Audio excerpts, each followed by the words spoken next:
We're very late. Sorry, everybody.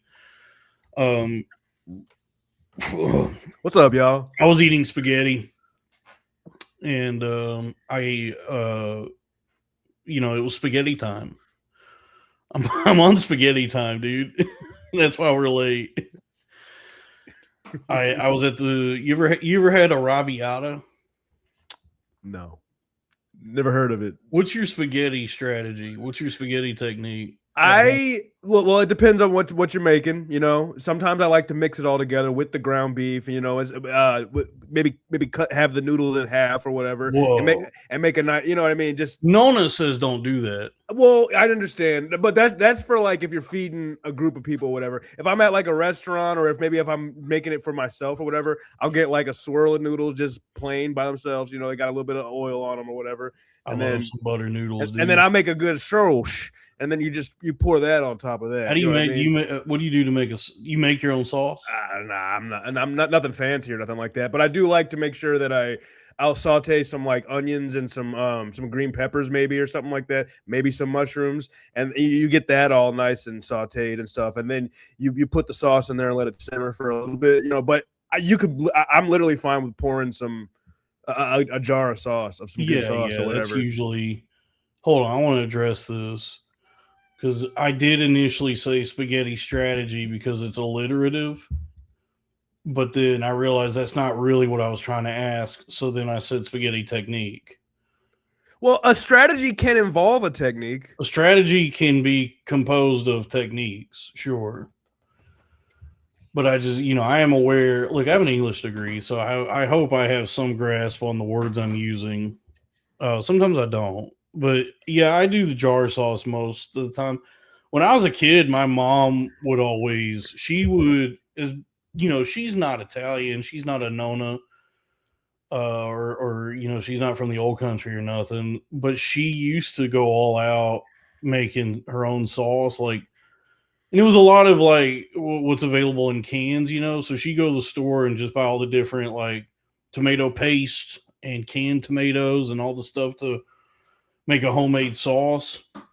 And then I remember somewhere along the way over the years, she discovered jars of not salsa, jars of spaghetti sauce, and then realized that that basically works just as good Good. Yeah, I compared like to that Rouse, that RAOs. That's Rayo's. Yeah, Rayo's. Yeah, that's just that good. Rayo's is good, dude. You go to Costco or Sam's, they usually got a 2-pack for a pretty good price. Okay, yeah, It's the marinara, so they yeah. only have the marinara at Sam's and Costco. But I was at a store last night. I think it was a Brookshire's, and I'm wanting to do spaghetti, right? And so I already got all my noodles and everything at home, but I need some sauce. And so I cannot remember the brand. It's like D'Amelio's or something. Some big jar. Spaghetti sauce ain't cheap, dude. The jars of sauce, they're not. Well, some of them Too, are too damn sweet. Some of them are oh, too damn. well, that's the thing. If you try to go cheap on them, they're terrible. They're It's way full. It's too. The just sugar. ragu Yeah. and the prego are Prego. Yeah. inedible. You can't do that. Shit sucks. The Rayo's is good, and then but there's a type of sauce that I like to get that's it's a spicy spaghetti sauce Mm. called arrabbiata. Oh, okay. And so I don't know exactly what it's made with or what the difference is as far as like the base ingredients compared to like marinara or just whatever traditional sauces. But the main distinction is that it's spicy compared to everything else. And so I got this. If some brand starts with a D and it's this big jar, it was like $8 for the jar of arrabbiata, but it still makes a decent sized pot of spaghetti. And so last night I whipped up I cooked some noodles. I did not break the noodles in half.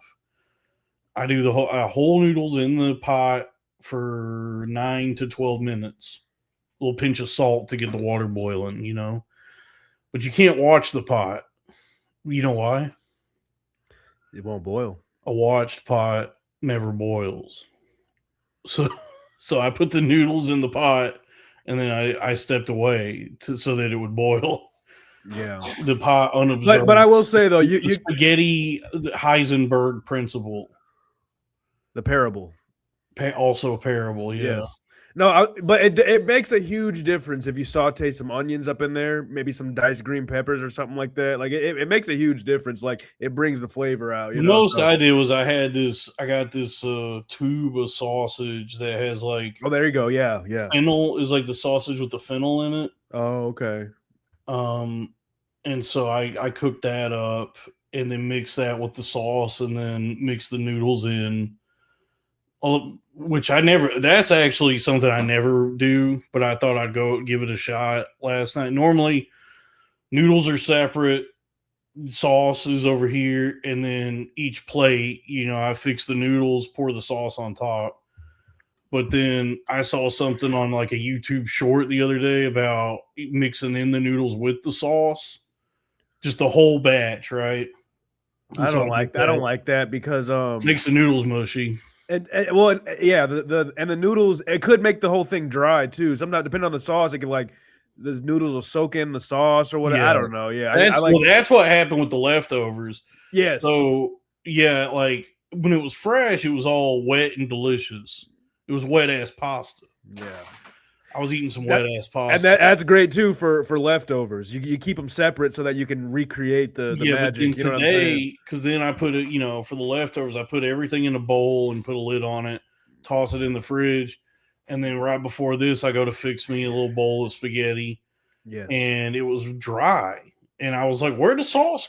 Where's the sauce?" Yeah, I like to keep my sauce separate. Definitely. Yeah, you want to, Unless everybody's gonna eat it at that moment, you know what I'm saying, and it's for like a child as well. You know what I'm saying? Like, yeah. You can mix it all together. Yeah. So that's why we're late. Is I was eating spaghetti, my the arrabbiata spaghetti with sausage I made, and then I put a little, something I've been getting into also is my whole life, and I like it. But my whole life, I've been getting the. No, it wasn't CPT.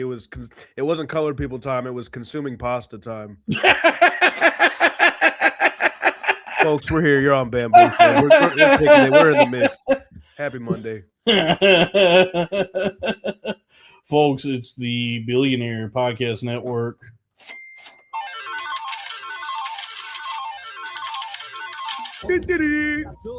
And it's me, the Golden Chocobo.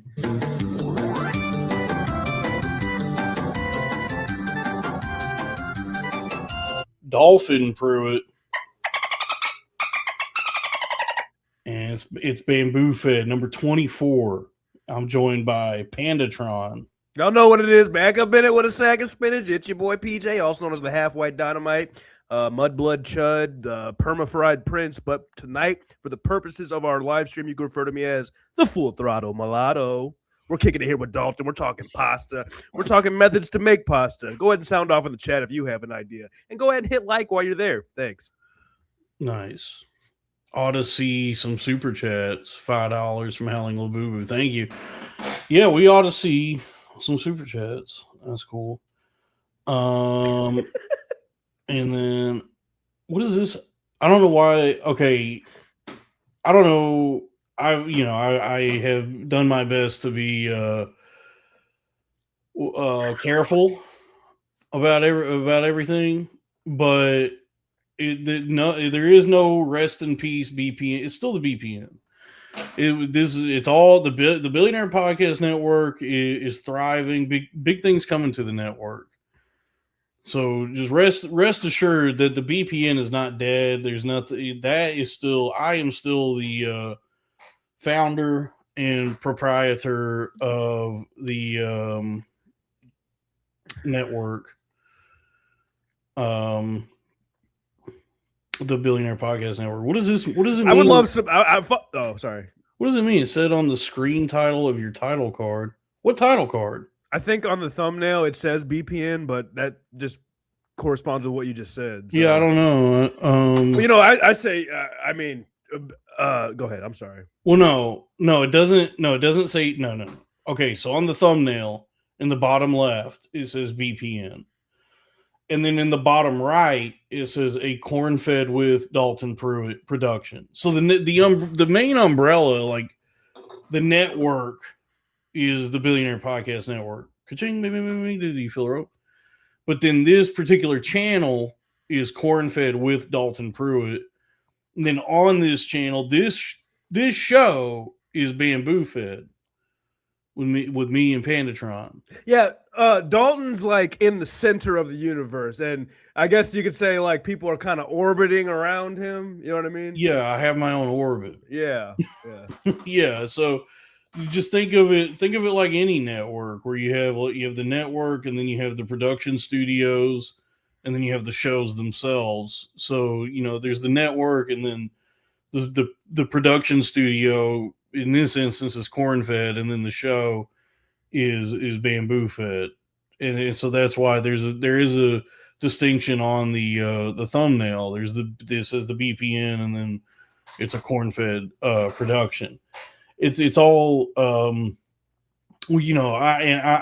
mentioned this. I talked about this many times when I was going crazy back in the day. It was just one of the things I was obsessed with, because here, let me just go ahead and rehash this. Even though I've been told to stop doing that by at least one guy said that I've talked about it too much, but it's like the most important thing that's happened in my life. But anyway, when I was starting to go screwy, right?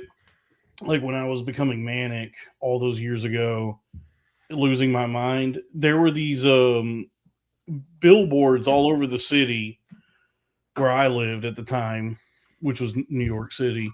But there were these billboards I kept seeing everywhere that showed 4 guys wearing tuxedos with top hats, but their heads were big eyeballs. And that's all that was on the billboard, right?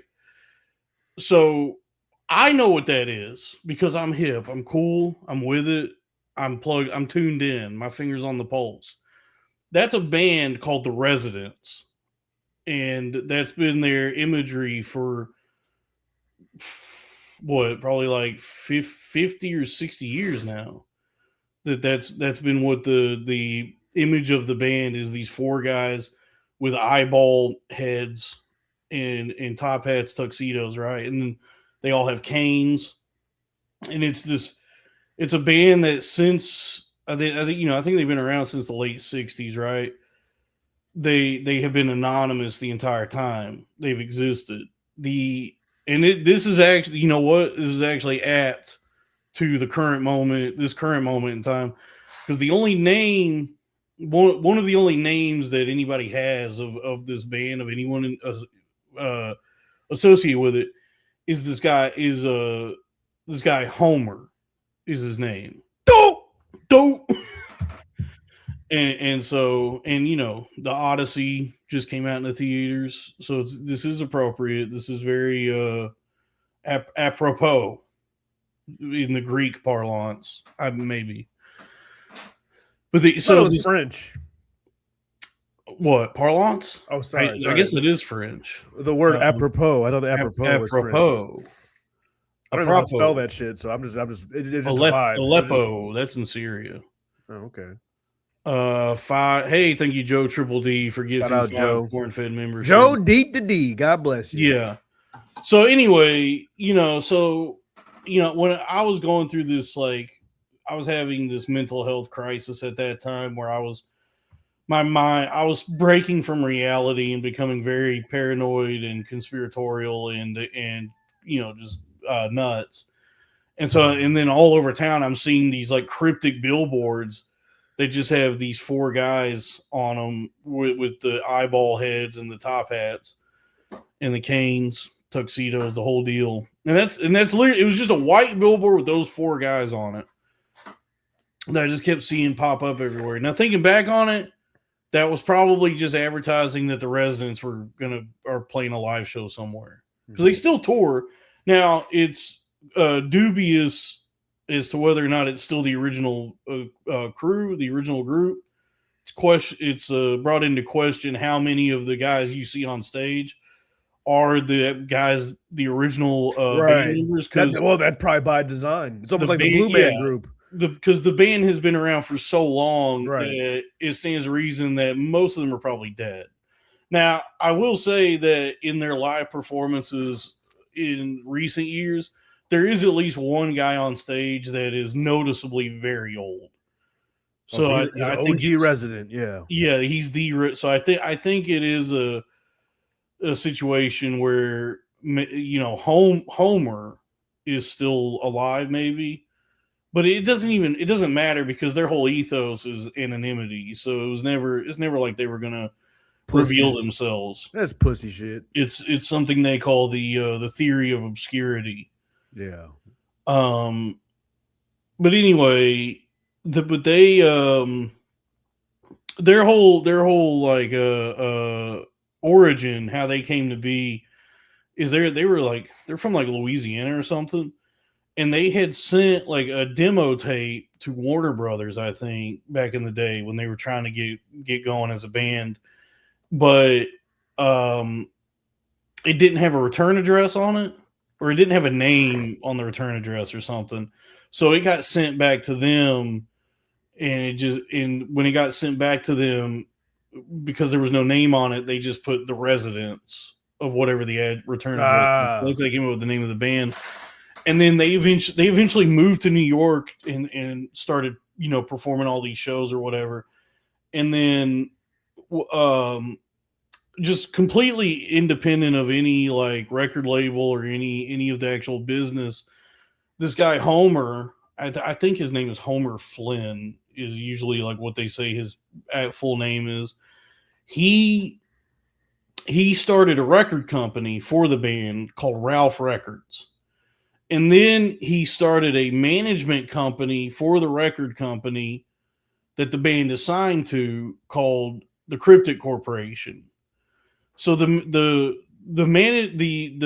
management company that owns the record label that the band is signed to is all started by the guy from the Residents and all owned by the Residents. So that it's like they're the band signed to the label that they created, which is managed by a management company that they also created. Wow, they're totally independent, man. So that's kind of the whole ethos of the Billionaire Podcast Network. Pretty much is inspired by them, and then also just my time in Psychosis, seeing those billboards everywhere. But all you just taking the reins and digging the dirt myself. It was a sign, bro. It was a sign. Yeah, toiling away my own damn self and building something that I own that is completely independent and free from any external control and influence. And they even did like that, that band itself experienced like whatever success they've been able to have as making the weird music they make, right? They've never made any music. It's very white people music, dude. It's like really. That's not a diss. I'm just saying. Call a spade, okay? But don't call me that. If you ever hear any of their music, it is definitely, if you could describe it as anything, it's white people music. But even for most white people would even say it's too white. It's too abrasive. It's too odd. Pure white music. Some people would even say it's unlistenable. I feel like I've heard a song and I've said that. Yeah, I might be wrong, but you've heard this band. I know what you're talking about with the eyes, and I feel like I've seen a video of them doing. It was like some type of music video where they were playing some song, right? They've done a video before, right? They actually like pioneered music videos. Oh, okay. They were one of the like first bands to even do music videos. I've definitely seen the iconography. I've definitely seen them before. Yeah.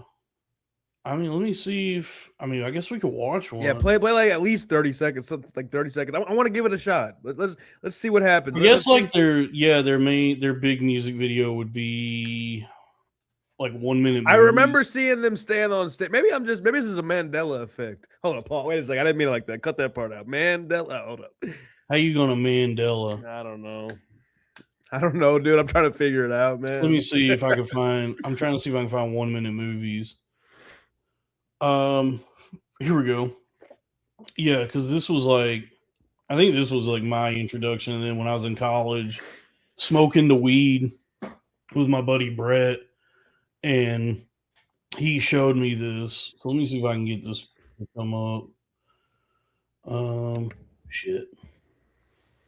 I'm trying to get it to where it actually will come through the fucking thing. All right, maybe this may not work. Or I can get. Oh, Just here play we the shitty version. You don't have to download it. No, hold on, I got it. They got. Oh, you want they to got give it, like, it? Go ahead. here we go. They got it broken up into like all the different parts. Okay, this actually works because then I can just play this part. Nope, it won't let me. All right, well, forget it. I'll just play the shitty version. Damn. All right. Man, it's just ever since I figured out how to make and this is I want to say this. I will take this into consideration when giving this a shot. Okay, I understand that the fidelity of the audio isn't 100%. I'm not going to factor that. I'm gonna think about that when I all right. review this. Yeah. Anyway, just okay. Anyway, we'll try it. But anyway, okay. So this is the white people music.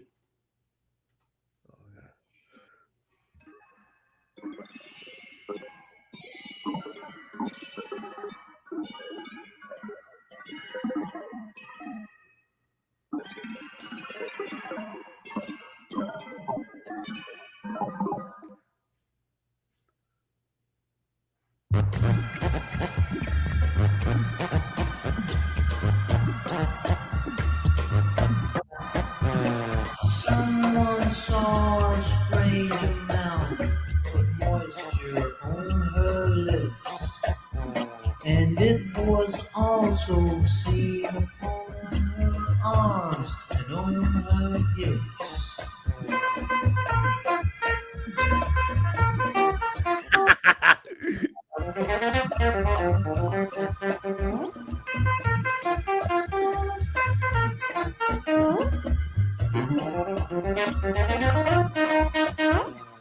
No one knows exactly who she was or how she died.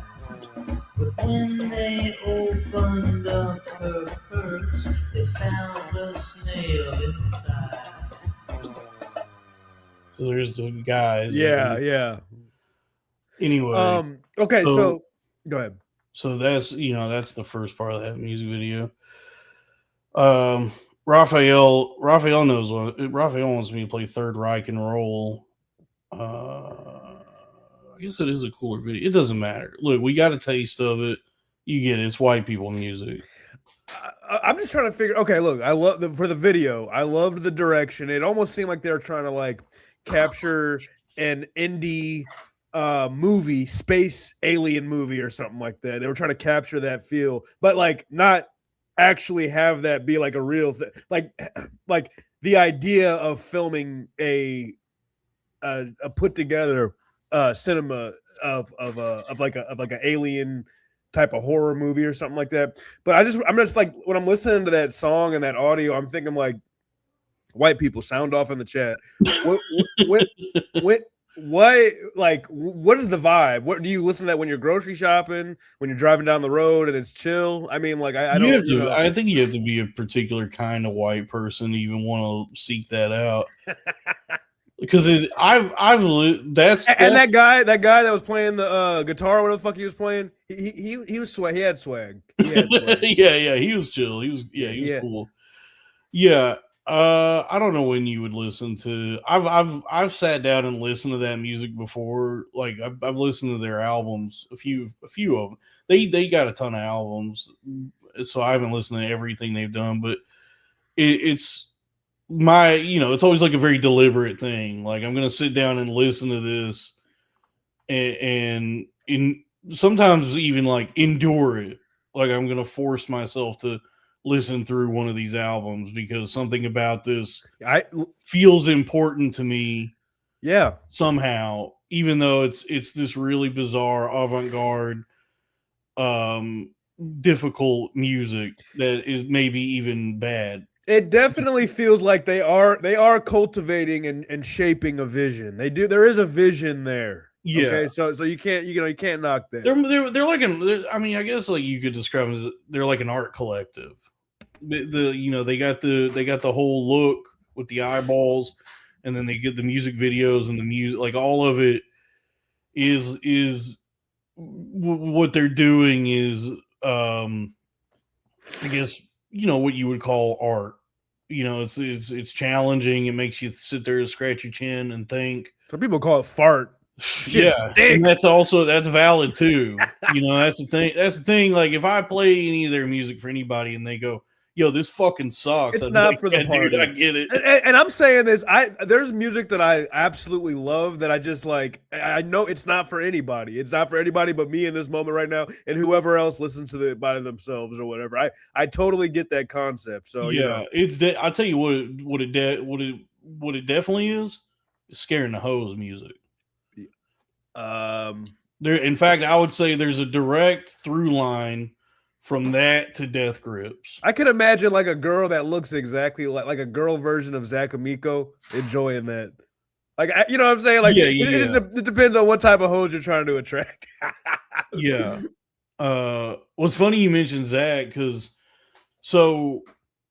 that record label, Ralph Records, signed a few different bands, not just the Residents. And there is like one instance of like major success from that record label. One of the bands on that record label is this band called Yellow that does that's wait, is that the name of the band or the song? Say that again. Yellow. Hold on. Oh, Coldplay is the band, right? Yes. Yeah. No, it's I think the name of the I remembered it right. The name of the band is Yellow with no W, so YELLO. And they're the ones that do that song that goes, "Oh yeah, boom boom boom." Oh yeah. Moon beautiful. Sun even more beautiful. So that was like, that was a big hit. It was in that Ferris Bueller. But then another band that was signed to that label is a group called Ronaldo and the Loaf, and they were a band, or they might still be a band. I don't know if they're still doing anything, but they're a band that does the thing where they like were like one of the early bands, or they experimented a lot with modulation and actually recording techniques and stuff like that. And I think they even like would manufacture their own instruments. Like they would just make new instruments to play, I think. And they got this album called Songs for Swinging Larva, right? And then there's a music video that accompanies that album that's like a medley of tracks from the album. I can't play that music video here. I don't know if I could play it anywhere. I can't. It's one of the most frightening things I've ever seen. And it also just has something in it that's really uncomfortable. I mean, it aired on MTV too, apparently. Like the only recording I can find on YouTube has like the MTV2 thing playing before it. But then the actual video itself it features this kid, and then the things that happen to the kid are so upsetting that it's like, I don't want to show that here. Oh, that's what's up. They must have played that one at like 1:30 a.m. But I did show that video to Zach Amico, and he was like very upset by it.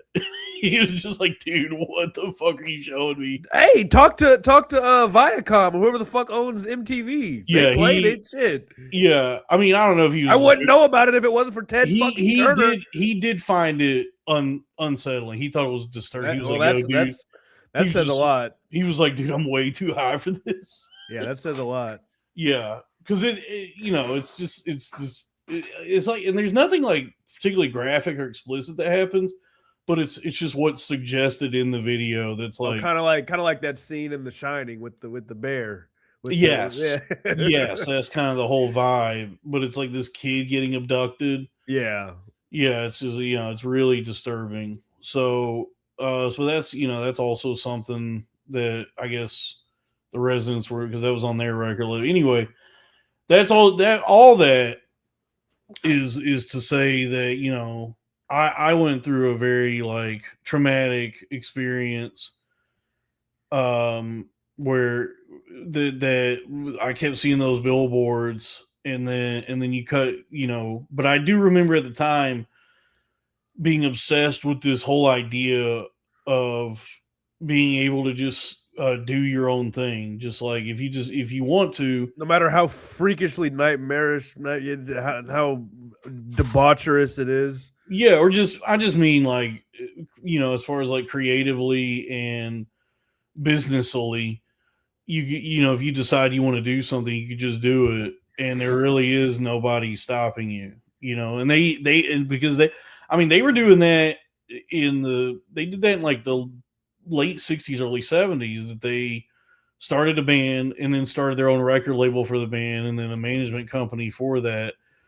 And that was like back in a time when there weren't as many resources as there are now. So I just, I remember thinking like, yeah, you could just do whatever you want. And then make it take just through sheer will, through sheer willpower and determination, you can make something take shape and force it onto tear it from the ether and make it real. And so that's kind of like, that's kind of what we're doing here at the network, at which big things are coming. To which big things are coming. Big things coming to the network. Sure.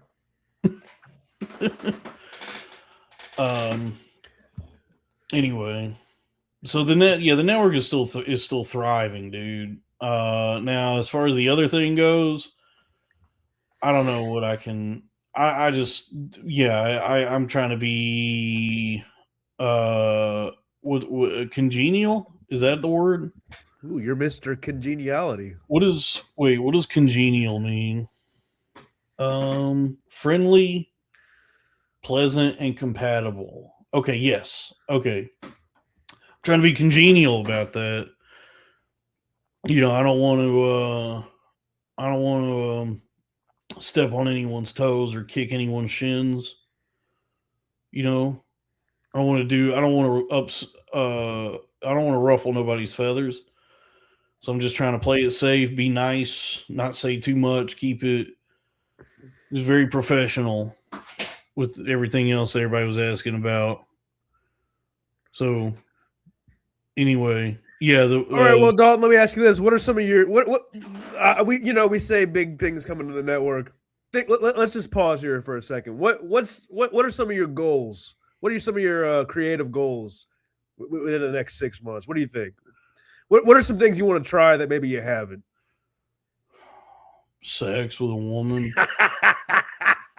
I'd like to try that, dude. That's pretty creative, man. I ain't never got to do nothing like that. That'd be fun. Yeah, man. I don't know. I mean, honestly, I just want to keep doing the shows, sure, and just see, and just take that where take it to the top. Yeah. Dude, I fucking love Top, bro. I love Top. Well, actually, I've never had it. That's something I want to try. Not only do I want to try sex, I'd love to try the thing where the woman puts my penis in her mouth. Okay, that's what I was talking about. Yeah. I've heard it referred to colloquially as top. Also, I want some top. I want some bottom. Shit, I'll take a little bit of the middle too. Shit, give me the whole the whole shebang. Yeah, dude. Shebang. Yeah, I'd like to try that. That looks fun, dude. So I would like to try that. $2 from Howling Labubu. What does CPT mean? We went over it. It means cookies, pastries, and tarts. Cookies, pies, and tarts. Yeah, we went over it already. It's consuming pasta time. Yeah, consuming pasta. It makes people late all the time. That's why, yes, I was late to this because I was eating some spaghetti. Yeah, shit, man.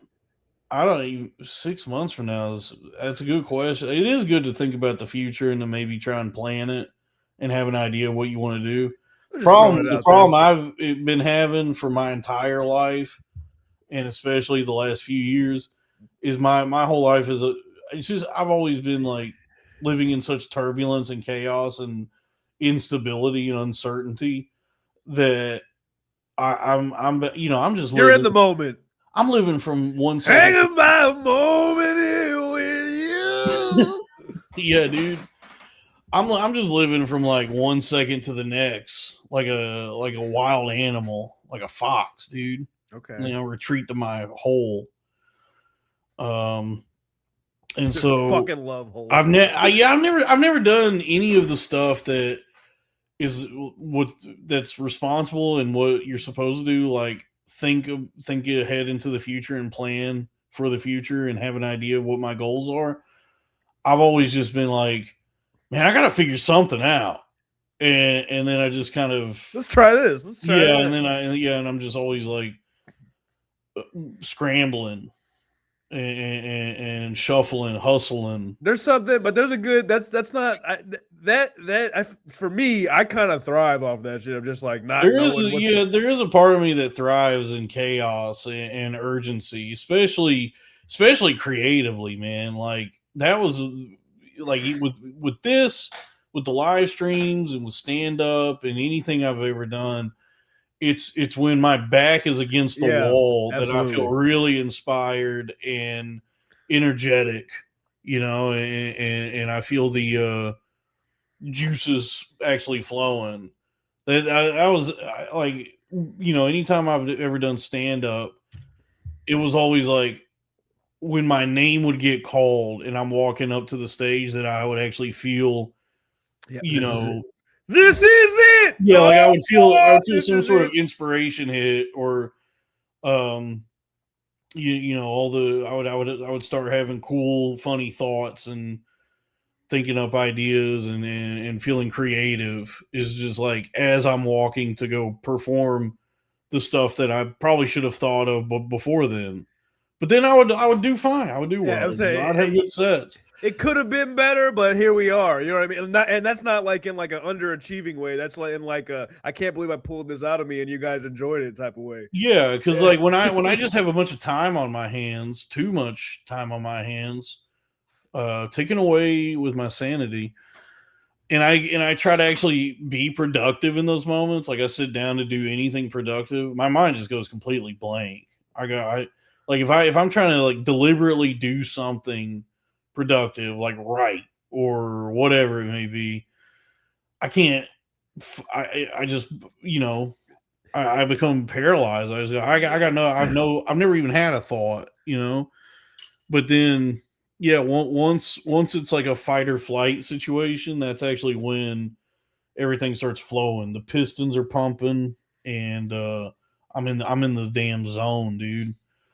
So, when you talk about 6 months from now, I can't even conceive of life 6 months from now. Sure, I live like Dory from Finding Nemo. Oh, I don't remember anything, and I keep swimming. I don't know what's going on. That's actually a great way to live life, dude. Just keep swimming. Which is swimming is hard though. Yeah, I mean, it's more of like a metaphor. I'm not trying to be that guy, but yeah. It's more of like a metaphorical expression because swimming, which I do know how to swim. Like if I get thrown overboard on a boat, I can tread water long enough for them to throw me a lifesaver, and I'm gonna be like, what good is candy gonna do me right now? You throw me that circle thing. Yeah. I don't even like cherry flavor. Come on, get this shit out of it. Give me a mint. What do I need a mint for anyway? Yeah. But like I could tread water long enough for somebody to come save me, but I'm not confident in my like swimming abilities. Like I'm good at just like being in one place in the water. Oh. Like when people say, hey, we're gonna go swimming, we're going to hop in the pool. For me, that means just being still in water. Yeah. Just like, sitting in water for like an hour. Yeah. That's what swimming entails for me. I'm just like, I'm not going to do any laps or nothing. I hope that's not expected of me. Let's, I hate when laps are expected of you, especially. Yeah, like when people, if you ask me to come swimming, it's like, yeah, so we're just going to just like hang out in water for like an hour or two. I'm not moving around in the water. I'll get to where my, like titties, I'll go titty deep. And then that's, just to cool off, baby. Yeah, just a hot summer day, getting in the pool is nice. But I ain't, I'm not swimming no laps. I don't know how. I've never been good at that. My white ass certainly is not diving. I never could figure out diving either. Like when I was like, I know how to like jump, I know how to do a cannonball, right?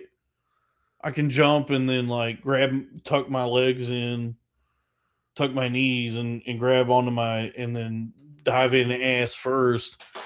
But like actually diving into the water head first, anytime I've ever tried that just turns into a belly flop. Yeah. I can't get the physics right, or the right angle or position or whatever I'm doing. The aero and hydrodynamics. Yeah, I don't even know what good doing the prayer hands thing does, like the diving hands, because I've seen that in movies. So it's like anytime I tried to dive, I do this with my hands, and then I would jump up and then just land on my belly in the water. And I was like, well, then what was this for? What was the hands for? So I can't dive either. Holy diver. Yeah. So I'm not going to be a Navy SEAL anytime soon. I'll tell you one thing's for certain. No, I never said never. Yeah, I'll tell you one thing's for certain. 6 months from now, I'm not going to be a Navy SEAL. Well, not with that attitude.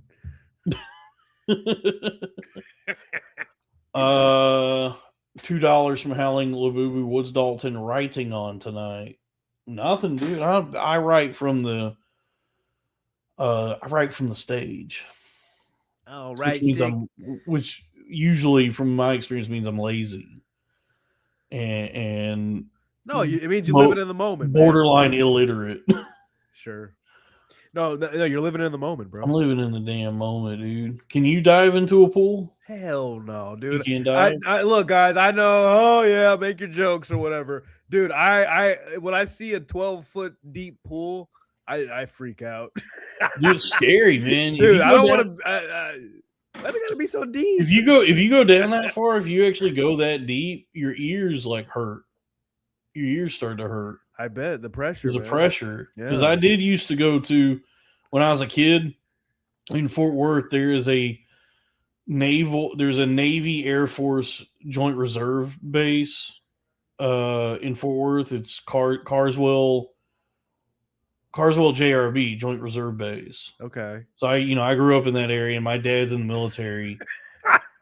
I'm sorry, bro. I'm sorry. What? I was laughing. I'm laughing at the chat. It doesn't matter. What did they say?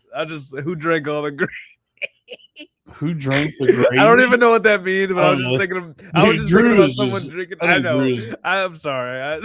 Because they said I'm a gravy seal. Oh, I didn't. Oh, like a Navy seal. He said who drank the gravy? I didn't even read the gravy steal. He didn't even spell it right with his drunk ass. I'm sorry. Let's go ahead. Yeah. Shout out. $5 from Show Me 1099s. Big things coming to the network. I love you, Mariska Hargitay. That burger. You know what? I hate the Pink Panther, so I don't enjoy that reference. Do you like the Black Panther? Oh no, I actually didn't like that one that much either. It's a snooze, dude. I was thinking the same thing. I didn't even watch the second one.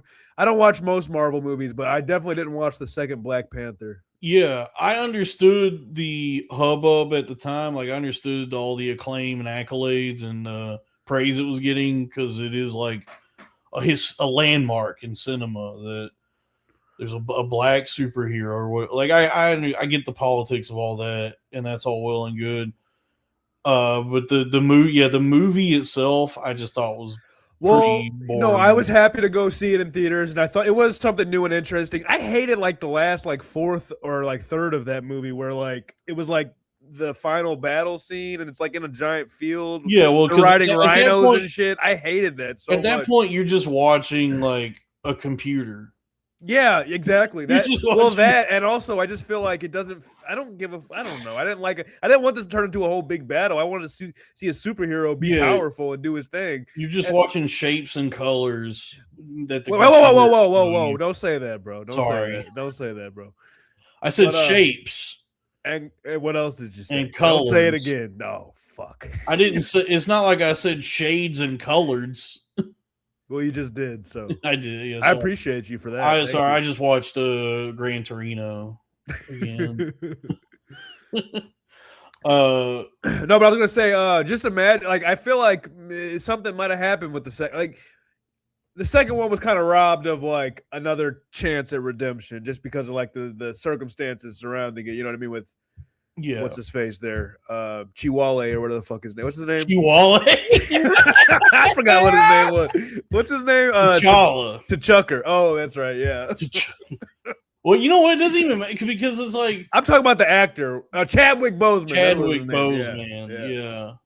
You know, I mean, the funny thing is, like the character's name is T'Challa or whatever, but all of that shit, like his name, Wakanda, all of it is just African sounding shit that was made up by a Jewish guy. That's what I'm saying. That's why I don't take it seriously. Yeah, anyways. so it's That's why I like don't- none of it is actually like paying respects or honoring African culture or people. It's literally just a Jewish guy being like, "Oh, this sounds like Well, some and you know what? shit."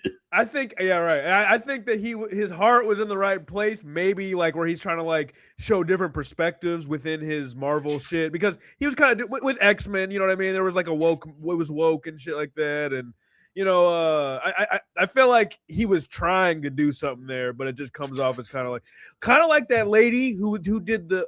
Who is this lady? You got to help me on this one. The White lady, yeah, she would sing at the baseball games. She sang and she had a statue at the baseball stadium, and she was singing. She had like a song about like pickaninny or picking cotton in heaven or something Whoa. like that. No, and she would Oh, sing. you're talking about like in the early 1900s. Yeah, but what I'm saying is like Stan Lee was kind of doing a similar thing where that lady back then, even though she was saying some dumbass shit, or it's funny. I like the songs are funny or whatever. But even though she was kind of off base, you know what I mean? I don't think it wasn't coming from a place of hate. It wasn't coming, you know what I'm Sure. saying? Just like Stan Lee comes up with Chihuahua Wally Bang Bang or whatever the fuck his name is. And Yeah, it's like he wasn't trying to make a caricature, but he was off base, just like the lady with the picking cotton in heaven. Whatever the fuck she said. yeah, picking cotton in heaven. Yeah. Is this true? I don't remember this. Oh, or maybe that you might just be interpreting it that way. Like they were grunt. I mean, Which there's- are you talking about in Black Panther? in Black Panther? I mean, Oh, there's characters in the movie that grunt, like when they're doing their, when they're playing army or whatever. yeah, The soldiers, warriors, the they're- Wakandan warriors. I hated it. I like But I seeing the think- buildings in Wakanda. The buildings look very cool and stuff. Yeah, I like that meme, like whenever they try to talk about a utopia. Anyways, go ahead. Oh yeah, yeah. What the world would be Look, like if there was no nigga. Oh, sorry. I mean, my bad. My bad. Yeah. Yeah, but I think if you see like a black an African army grunting and you interpret and you say, "Oh, that sounds like apes," I think that's more a reflection of you than what's actually happening. No, on but they screen. might have though. There might have been. Maybe. Are you sure? I haven't seen it in years. I don't. mean, he I could haven't be very seen much- it. He could be right. I can see that happening. Yeah, maybe. I've never seen his name before, so he could just be like he could just be race trolling. Yeah, right now. maybe they're staying. I mean, it is the optics of it are really really strange because it's like they all have like spears that they're throwing. right. Well, that's the you know what I mean. They're paying homage to the culture. That's what they're doing there. You know what I mean. It's just Yeah. like you said. I don't know. It's off base. To say the least. If it wasn't look, if it wasn't directed by Ryan Coogler, who's a black guy, and if it didn't have like the black people seal of approval, Yeah, yeah. you could interpret like the Black Panther movie as wildly racist. I didn't like how they were riding rhinos at the end like it was fucking Donkey Kong Country. I didn't like that.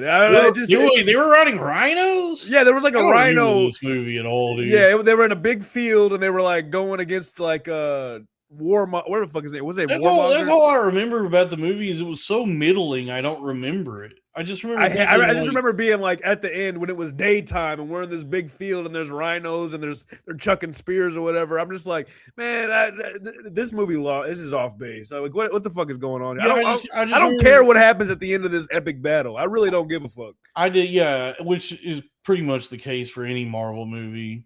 And yeah, and I just remember thinking at the time, like, yeah, this fits all the criteria for being a movie. This fulfills this fulfills everything that's necessary for this to be a movie. Yes. Otherwise, but then beyond that, I don't remember any of it. I just like I don't really remember any of the characters beyond like because Chadwick Boseman died in real life, so I know him, but yeah, I don't remember much about it. I probably would have watched the second Black Panther if he didn't die. Like I do remember thinking like it did kind of open my mind to the possibilities of like of bald women. Yeah, it did kind of like that one chick that was like a badass in the movie. Yeah, it did kind of make me like consider or just like reevaluate everything I think I know about women's hair. Was that the chick from Us? Was that the main character in Us? The lady Lupita Nyong'o? Yes. Was that her? She was in Black Panther. I know that, but was she the badass? She was the badass that was like bald and she was like throwing. She was like doing moves. She's also in the Odyssey. Yeah. And so it's Travis Scott, isn't he? I heard Travis Scott. Travis Scott. Yeah, I just saw it last night. Travis Scott is in it. Oh, okay. Cool. It's actually let's see. Yeah, okay, Lupita Nyong'o is in Black Panther. She plays a character named Nakia. Yeah. Nakia upside the fucking head. Yeah. She's a badass. She does like weapons and moves and shit. Yeah. Yes, I do remember watching it thinking like these bald black ladies are pretty cute.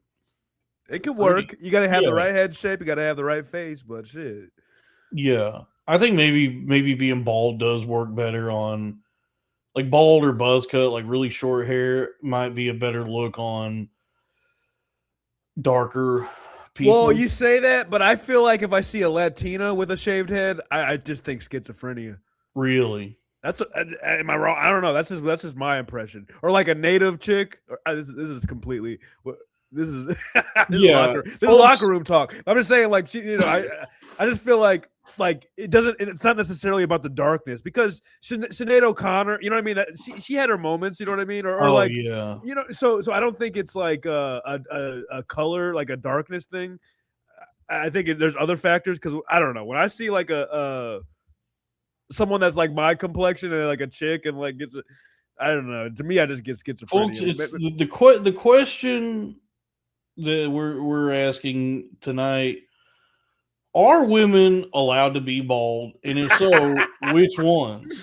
Yeah, choose wisely. I've seen some over the years. Like there's some that pull it off well. Yeah, for sure. And then there's others that don't. And that's because they have cancer. Oh well, come on. I'm excluding that. If you're bald, even from leukemia for fucking chemotherapy treatments. So the ladies that are cancer patients, it looks like something's wrong with them. Yeah, to be honest with you. Something's not quite. The bald head ain't looking too good on them. Chopped. How old are you? Did you hit the wall? Yeah, I've seen. I guess if a woman's pretty, she's pretty no matter what. Like that's the reality is that sure. Whether she's fucking bald or got a shaved head or whatever hairstyle. And I want to say this. Just because you see a picture of a chick, she could be hotter in real life just based off of her temperament and and personality. That's just or more attractive, I should say. You know what I mean? So yeah.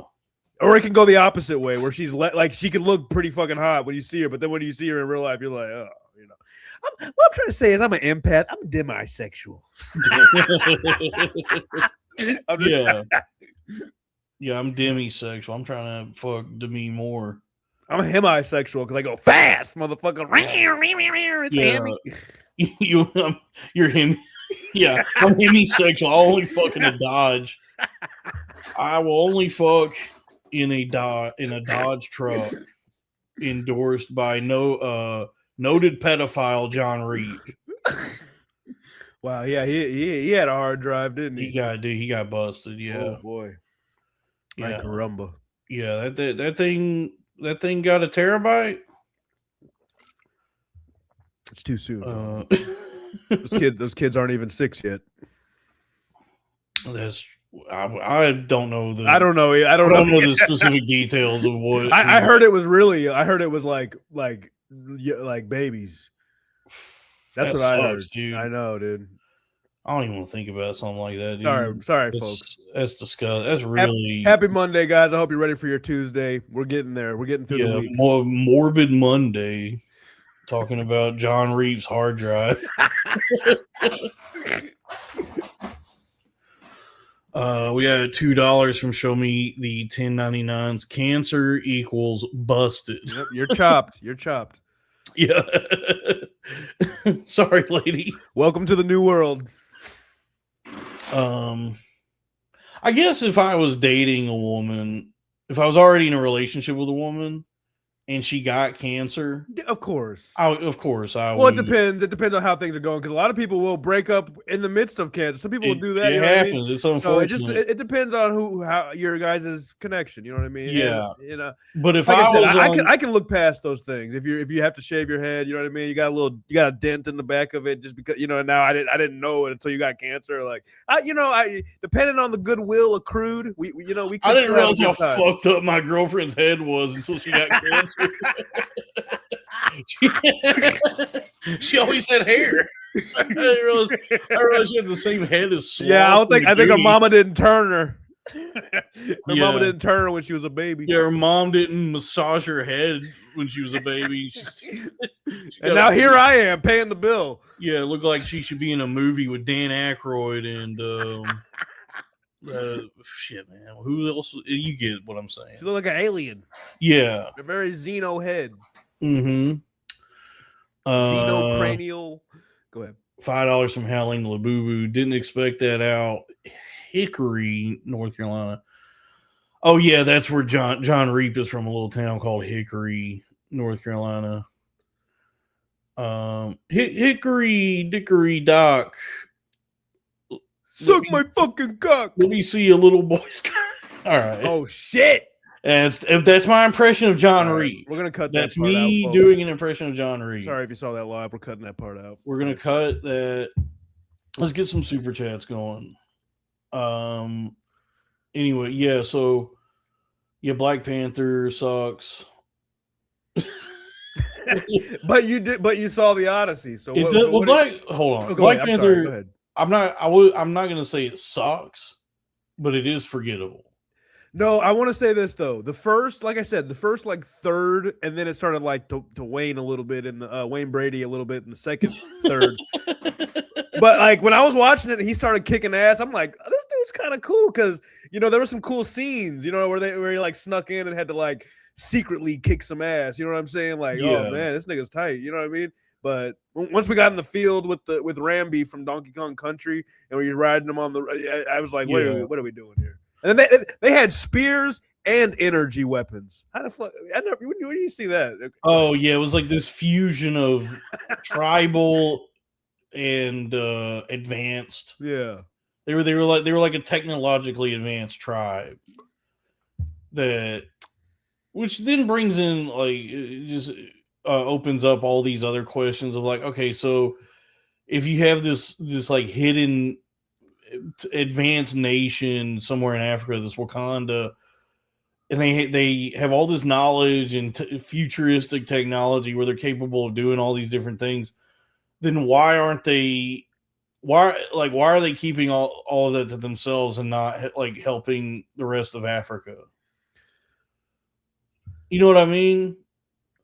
Yeah, I'm Like not. why The are movie they? didn't explain that type of lore, but it's like, yeah, you got a hidden society, technologically advanced or whatever. Yeah. You telling? Yeah, it's Why don't like you spread okay, it out? Why don't you spread it yeah, out a this little this bit? whole fucking deal is supposed to be about like black excellence or whatever. But like the message I'm getting is that this what this particular black country realized once they became advanced enough is like we can't share this with any of these other black people.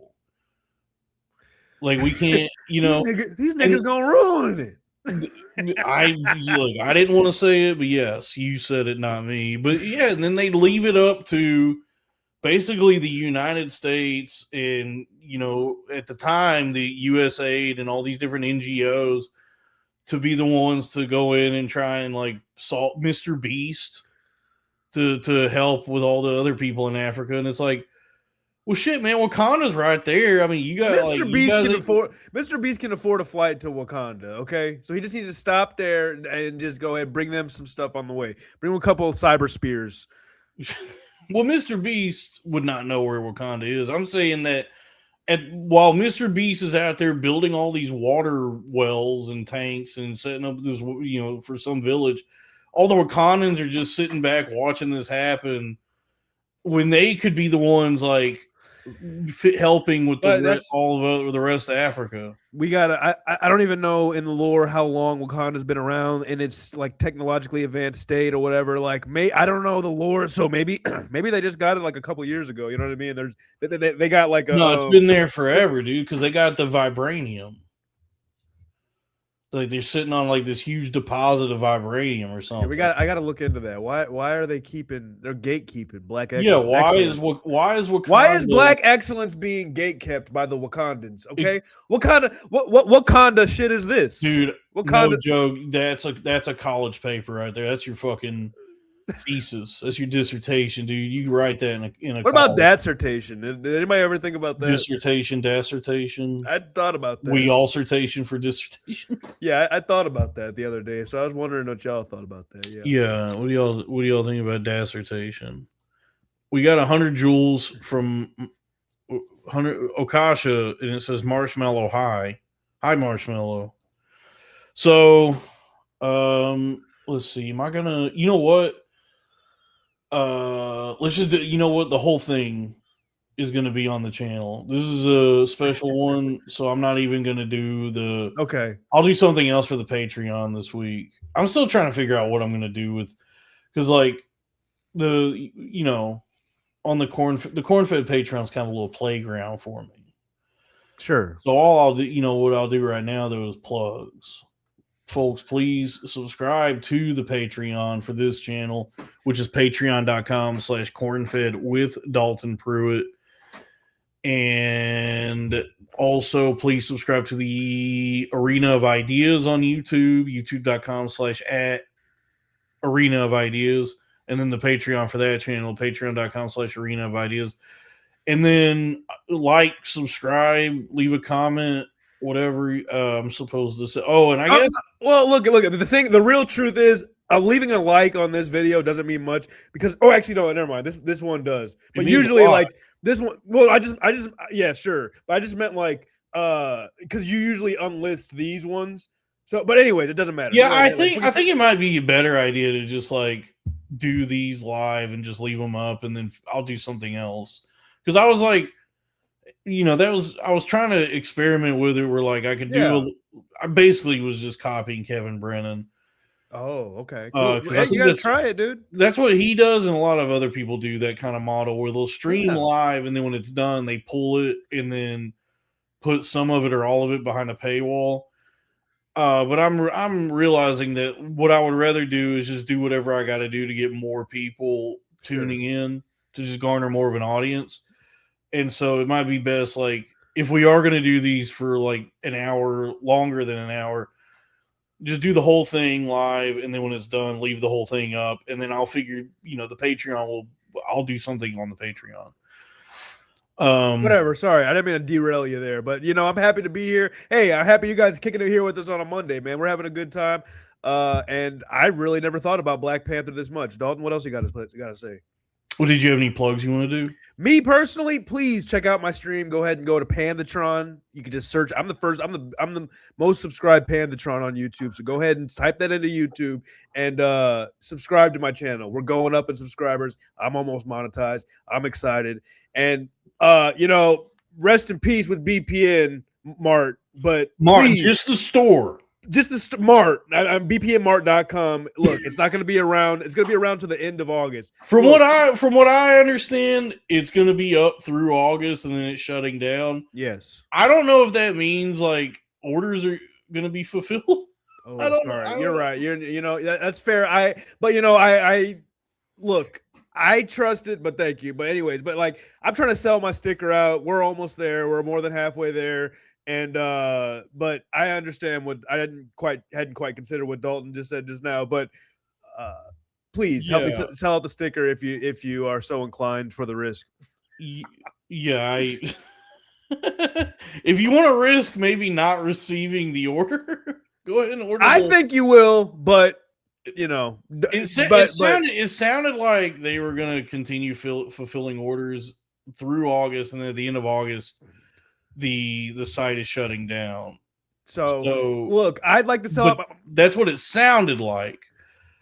I guess it's on me for not getting further clarification on that. But I was kind of out discombobulated by what I was being told. And I didn't think to ask all those questions. Based off the information I was giving, and you can put my word on this, not Dalton. You can order the sticker, and if you get fucked over, please blame me. Don't blame Dalton. But I think you'll be good. You go. This is a horrible plug. This is a really bad pitch, dude. I'm sorry, we don't know guys. how to do this now. No, I did know how to do it. It's so abrupt. We don't really know what to say, dude. It's like, how do we, in good faith, folks? Look, if you want one of these stickers, if you like what I've already been doing. My channel's not monetized. I can't, you know what I mean? So you can't support me monetarily through my channel, but this is one of the few ways you can. So if you are so inclined, I have it on decent authority that you will be able to get these through August. And I want to say one last thing. My birthday is in August. So if you want to help me finish. Happy birthday to you. But yeah, go ahead and just check me out. That's it. Just check out my channel. Please subscribe and check us out on Saturday nights. We have a good time. A lot of the people in the chats here. They're there and we have a great time. So come check it out. I appreciate you. And there's also an audio feed for Corn-Fed and Arena of Ideas. So, and that actually does get a lot of it wouldn't be viewership, listenership. So if anyone here is so inclined, head over to Spotify and Apple Podcasts and leave a review or whatever you got to do there. Because I do keep those updated. The arena one is all up to date. This channel, because there's so many different things I do on this channel. The audio feed is a little different, mainly because I got really disorganized with it. But I do like it. Those do get updated. It's hard, dude. It's hard. It's hard out here. People that tune in, and it's like it's pretty cool. I don't understand it, but it's like global. It's international, and it's cool to see like where people are listening. And what platforms do you get the most listens on? There's most streams on, like audio only platforms. I mean, like is it Spotify? Is it? Or anyways, what? I don't even know because I go through a thing like a server called Acast. Okay. And I just see all the analytics there, and I haven't checked to see because there's only two. There's two platforms it goes up on, which are Apple Podcasts and Spotify, and then there's also an RSS link that I'll share that people can just plug into their like podcast apps or whatever. Yeah, but I think that's what it is people don't want to leave their apps. That's the main thing. Is like people don't want to use YouTube to listen to it, even right. Though, But I mean, I completely understand like when somebody harangues me about the audio feed. I get it because especially if you don't have YouTube Premium, it's a compliment. you don't want to have to go to YouTube and then leave that app open the whole time to listen to the show. Well, what I say to that is, I know times are hard out here, but YouTube Premium is one of the greatest values on the market, in my opinion. I mean, considering what everything costs nowadays and what's available, it is the best deal. Because it comes with YouTube Music, you know what I mean? So anyways, like, look, I say that today. I don't want to keep YouTube open the whole time. Stop doing what you're doing. Cancel Spotify, get YouTube Premium, and you'll be able to. And I think this is very stupid and predatory, but you will gain the access to lock your phone while listening. Sure. Yeah. Or I try to make sure the audio feed. Yeah, absolutely. And it's cool dude. I'll go on there and see like what the demographics are by country with the analytics there. And it's like, obviously, United States is number one. That's like where the most listeners are. But then, like, over the last 30 days, I don't know how this happens, but the second most is in Singapore. Ooh. So, Corn-Fed, this channel, just all the Corn-Fed shows, Bamboofed and everything. A lot of people in Singapore love it. And then third, Japan. So, that's pretty cool. Wow. And then Canada, Italy, Australia, United Kingdom, New Zealand, France, Germany. So it's cool. Like I'm tapping into a global market. That's right. Yeah. God bless you. Anyway, that's a good 10 minutes of plugs there. We gave him gold. Come on, the Wakanda. Come on. Ideally, like with success. As the network becomes more successful, the ideal podcast is just straight ads, dude. Just nonstop advertisements and plugs, and then you say goodnight, and that's the show. That's like, to me, that's the platonic ideal of a podcast, is just advertising various snake oils and mattresses that that are delivered in a box that you cut a bag open and the mattress goes and it smells weird. That's what the perfect podcast is. Oh, you got to give the people something, man. You ever ordered one of them? No, I haven't. No, but I have thought about buying one of those couches though. One of those one of the vacuum sealed couches. Can't decide if I want a recliner or one of those vacuum sealed couches. For what it is not a bad deal. I'm thinking of like a vacuum sealed love seat. You know what I'm saying? I bought a mattress like that years ago. I forget what the company was. It wasn't one of the major podcast mattress companies. It was a different one that was cheaper. Yeah. I think it was called like Nome. Yeah. Nuom. Someone in. But it was a mattress in a box that they deliver. And and then also Kratom. Yeah, the perfect podcast is supplements, mattresses, and Kratom, and then that's the show. But I got years ago I ordered one of because I needed a mattress. So I ordered a mattress that was like a few $100s. So mattresses are expensive anyway. And so it was cheap for a mattress, right? And it was when they delivered in a box, and then you have to open the box, and then there's like this vacuum sealed mattress in there. It's and it's wrapped up tight in whatever that thick plastic is, right? And so then you gotta open that up and pull the mattress out, and then the mattress it slowly starts to reconstitute. It's not. I guess it is inflating, where it's like it's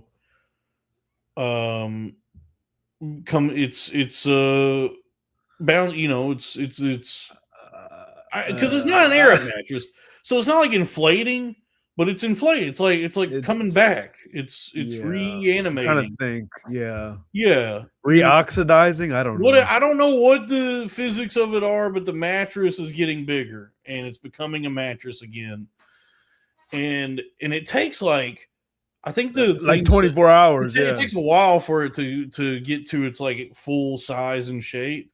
But I don't know if they tell you this when you order one or if it's in any of the advertisements or what, but it stinks, dude. It smells so weird. Like it's got this vinegary or no, it's this really harsh, pungent chemical smell. Like it's just this kind of noxious smell that makes you think, am I gonna survive if I sleep on this?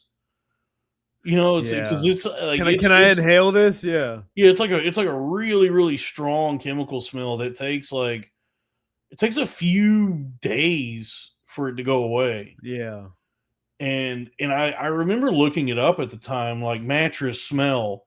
I on Google typed in mattress smell, and there were a lot of Reddit threads about that specific occurrence that these mattress in a box companies, like the way they smell. Yeah. And it was like, yeah, everybody was like, yeah, this thing fucking stinks. So can I ask you this? What size did you get? It was a full size. And how much did that cost you? I'm curious. It was like $400. Oh, okay. Yeah. So you, okay, interesting. Yeah, so it was like, and it was a comfortable mattress. Okay, that's good. It wasn't bad. That's good. And it was on the floor. I did not have a bed frame because I live dude. I live Japanese style. No judgment, man. Way of the samurai. Okay. I'm a Ronin. I put I just throw a mattress on the floor and that's just for sleep. And then when I wake up, I grab my sword, put on my sandals, and I'm out. I hit the road. More people do it than would like to admit. So it's not bad. I don't understand. Like it was always such a point of contention with like all these open mic BPD girls I would see. That's like, I fucked a guy, and can you believe he works at Target and he doesn't have a bed frame? I'm like, you fucked him. So I mean, I can believe you're a funky bitch with no prospects on stage. So yeah, I guess suppose that you would fuck somebody that was on the floor. There was all these fucking women bitching about the fact that they're choosing to fuck guys who don't have bed frames, but that always was like an issue with them, is that all these fucking guys that they say are losers that they're having sex with don't have bed frames. I'm like, well, maybe stop fucking them until they get bed frames. I don't know, but if that's such a problem for you, you maybe bitch. don't give them the pussy until they get a bed frame. But if you keep if I have a mattress on the floor and girls keep fucking me, then I have no incentive to get a bed frame. I never. You know what? You want to know what they leave out of that? You know what I mean? Yeah, sure. You didn't like that his bed was on the floor or whatever, that there's like a macaroni stain, 3 feet from your head when you're fucking them or whatever. But like, you didn't say if you liked the dick or not. Maybe you had a good time, Dude, you did it and you do it. So maybe you had a good time. Yeah. Like I'll quit your bitching. I'm willing to admit, at least, talking about myself, I'll speak for myself. I'm really bad at sex.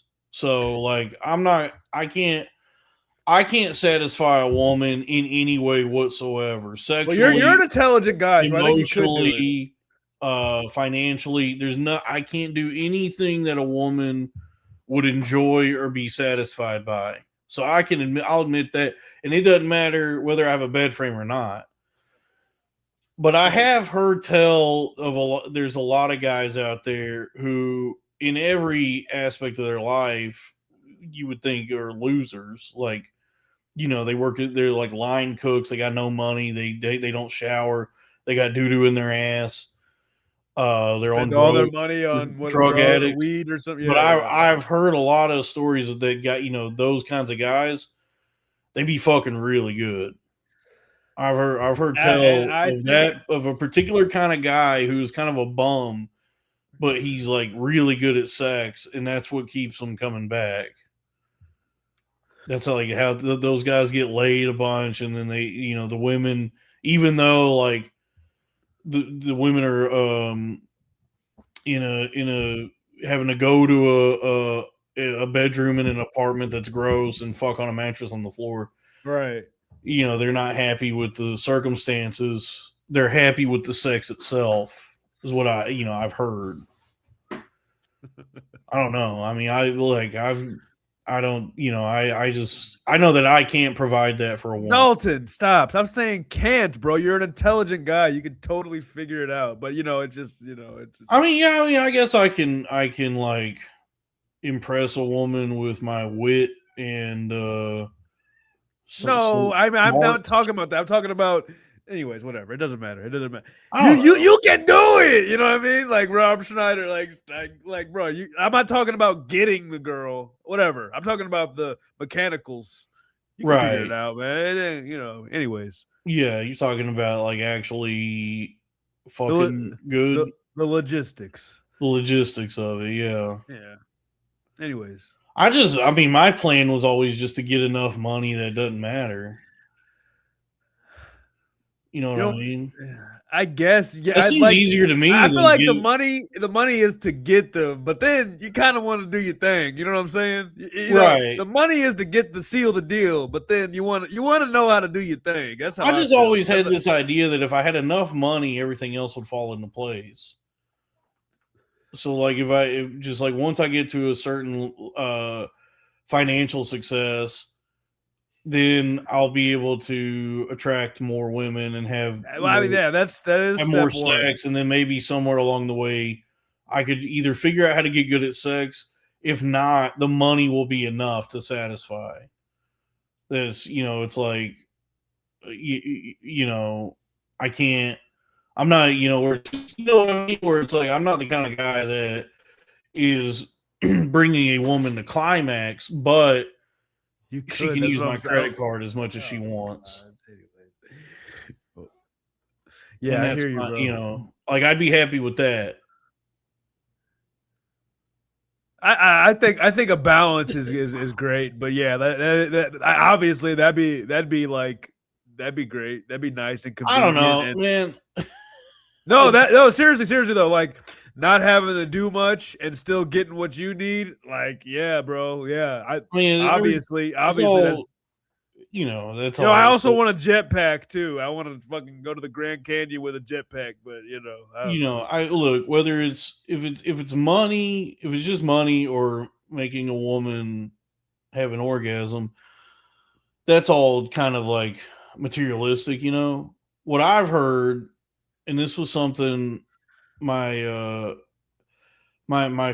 friend, his dad, when I was a kid, when I was a teenager, I'd go over to my friend's house to drink, and we'd all get drunk together, me, my buddies, and then all the parents too. I remember my buddy's dad always like telling me, in those nights when we'd be hammered together, that what makes sex really good for both parties involved, the man and the woman, is when the two people actually love each other. He told me that getting a bunch of pussy and having a bunch of sex with random strangers, all well and good, it's fun. He said, but there's nothing quite like the love of a good woman and having sex with the woman you love. I mean, for me, yeah, as a demisexual biracial male, yes. No, seriously, no. Yeah, like, I mean, yeah, but at the same time, you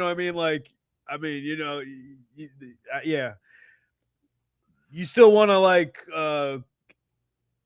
I feel like that's separate from still wanting to get that nut. You know what I mean? Like it is. You know what I mean? Like he kind of made it enhances it. It's like ketchup on fries. You know what I mean? You still want some French fries. You know what I mean? But the ketchup does make it better. You know what I mean? That's how if they're really good fries, you don't even need the ketchup. That's what I agree. I totally agree. He made it seem like the nut is easier to achieve, is easier to come by when both people are in love with each other. Definitely for the chick. Definitely for the chick, for sure. Definitely for the chick. For sure. They call that the love nut. Man. Like, you ever been to like the water park and they got like that big bucket, you know what I mean, that fills up and then eventually yeah. You know what I'm talking about? Yeah. That's what it's like when she loves you, you know what I'm saying? That's what it's like when the woman loves you, yeah. For real shit. Yeah, I guess. I mean, because I do think well, what this is just everything is just shit I've heard from the elders in my life and from movies and stuff. So who knows what's I don't actually talk to women, but from what I gather, like I do think women have more of a connection with themselves and other people emotionally. Like they're much more emotionally driven than we are, and so I think, yeah, I guess it does make sense that like when a woman has like the right emotions involved, that Emotional investment. yeah, Emotional that's what really gets her um vagina engorged. gets her goat. It gets her goat, to say the least, Yeah. folks. Whereas I think guys, I think like as a man, as a red blooded American man, I would like to be in love with a woman and experience the love of a good woman, but also I'm very excitable, physically. Like if I just see some big ass titties and a nice pair of butt cheeks, that will do it for me. That also works. You know what I mean? Like Sure. I think we can be a little we like you could as a man I could be a little more detached where I could Yeah. Like, yeah, something is trumping the other. You know what I mean? I'm not trying to get Yeah. political here. You know what I mean? But one thing is trumping the other as far as like And I think that's why it's scary. That's why it's scary when you meet a woman like that. that uses her powers. Yeah, That yeah. it's like in full control of her powers. Because I was always like the way I understood it was that women are much more emotional and like they get attached or whatever, and they're more prone to um whatever you want, exclusivity, or just committing themselves, right? Yeah. But then somewhere in every man's life, somewhere along the way, you end up meeting a woman who has BPD, and Oh, then that's some real scary shit because then yeah. because then you have a woman who understands how excitable a man can be, and how like just having the fact that she just has the requisite holes is enough to get him interested, and then she uses that to herself tear through dick. And I want to pause right here just for everybody, all my brothers in the chat, my brothers, my white brothers, my black, my Brazilian brothers. Look, the thing is, like, you got to be strong. You can't let that affect you, man. You got to find the woman you want, shoot your shot, do your thing. I'm not trying to like give unsolicited advice here, but what I'm saying is like you guys got to stay strong against that stuff. The only thing that gives that stuff power is the weak men. That, you know what I mean? They wouldn't try it if they didn't think it worked. They do be working. Yeah, Effortlessly. Listen, I'm not here to slut shame or nothing. I'm not here. I'm not gonna. No. I'm not slut shame. I'm not king shame. I'm It's not manipulation. I'm not shaming nobody. It's I don't even know. manipulation. Like before we even get to the prospect of manipulation, I just think it's scary. I'm scared by it. Whenever I meet a woman, like I've known women in the past. I don't want to say any names, but maybe I lived with one at one point who are like capable of detaching themselves emotionally from the act of sex, and will just put up some numbers, right? And that's scary to me. Because it's like as a what it's like as a guy, you kind of have to work for it. Like in every encounter, there's an element of there's like a certain amount of effort that has to be put. There forward. was a point in time where they had to work for it, bro. There was a point in time where they had to like make sure they were on point for some shit. You know what I'm saying? I feel like these days with my brothers out there who are so weak that like these chicks have had, you know what I mean? Like we all should be like encouraging each other to like have better, you know. I mean, some people, I don't know, whatever. I'm not trying to like. I'm just saying there's an influx of people who have the lowest expectations, and and I think that affects what I don't know. Anyways, I'll just tell you, I just remember like the ways I've heard certain women talk about sex and dating and relationships and like how cavalier they can be about it. right. That scares me. It's scary to me. Yeah. It makes me feel insecure. Makes me feel like a small man because I'm not getting no pussy. Here's this lady telling me that she's putting out for everybody except me. But dude, but it's like what you said a second ago. She's doing the dude who lives at his mom's house, line cook, spends all his money on weed. You know what I mean? Like, anyways, Sure. whatever. That's a huge generalization. Obviously, there's I can be a loser too. I am.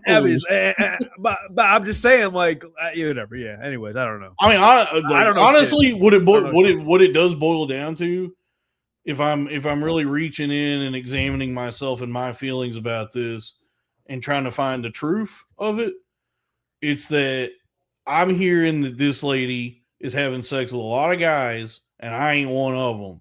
And that's really pissing me off. And I feel like I'm not close to making that happen. And it feels like that is not on the table at all.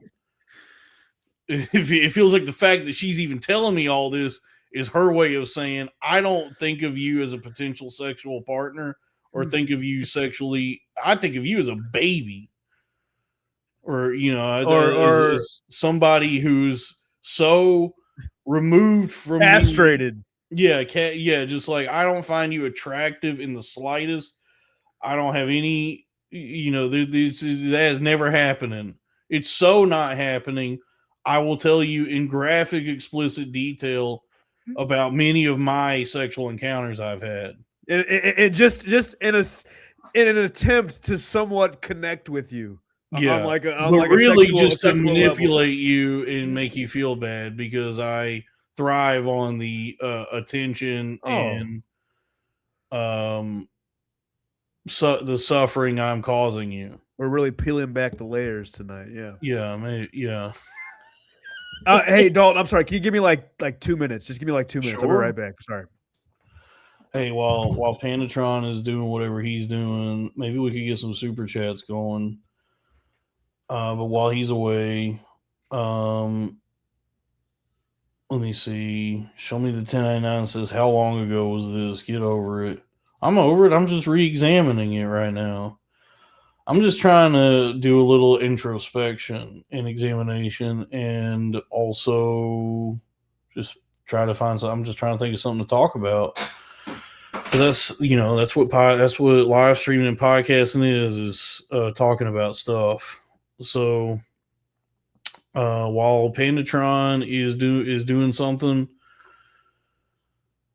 I went to a Dollar General Market earlier. You ever been to a Dollar General Market? And oh yeah, I did say please in my request in my attempt to get this get certain women to have sex with me. I said, please, I'm very horny. I would like some sex now, please. And I still got, I was still denied that, but I did ask nicely. But listen, big things coming to the network. Thank you for the $2. Listen, I went to a Dollar General Market earlier, which is like, it's a Dollar General, but with more groceries than what a regular Dollar General has. But I was really going there to go check the candy section because at Dollar General is where they sell my new favorite candy. I was talking about it earlier on one of the streams. The Prince of Peace brand ginger chews, which are the hard, firm little chewy candies that are ginger flavored. It's like, well, it's like, yeah, it's just like 4 ingredients, like ginger, tapioca starch, coconut oil, and sugar, I think. And so it's just this, real chewy little cube And it's individually wrapped, and then a bunch of those are in a bag, and the brand is Prince of Peace, and it says ginger chews.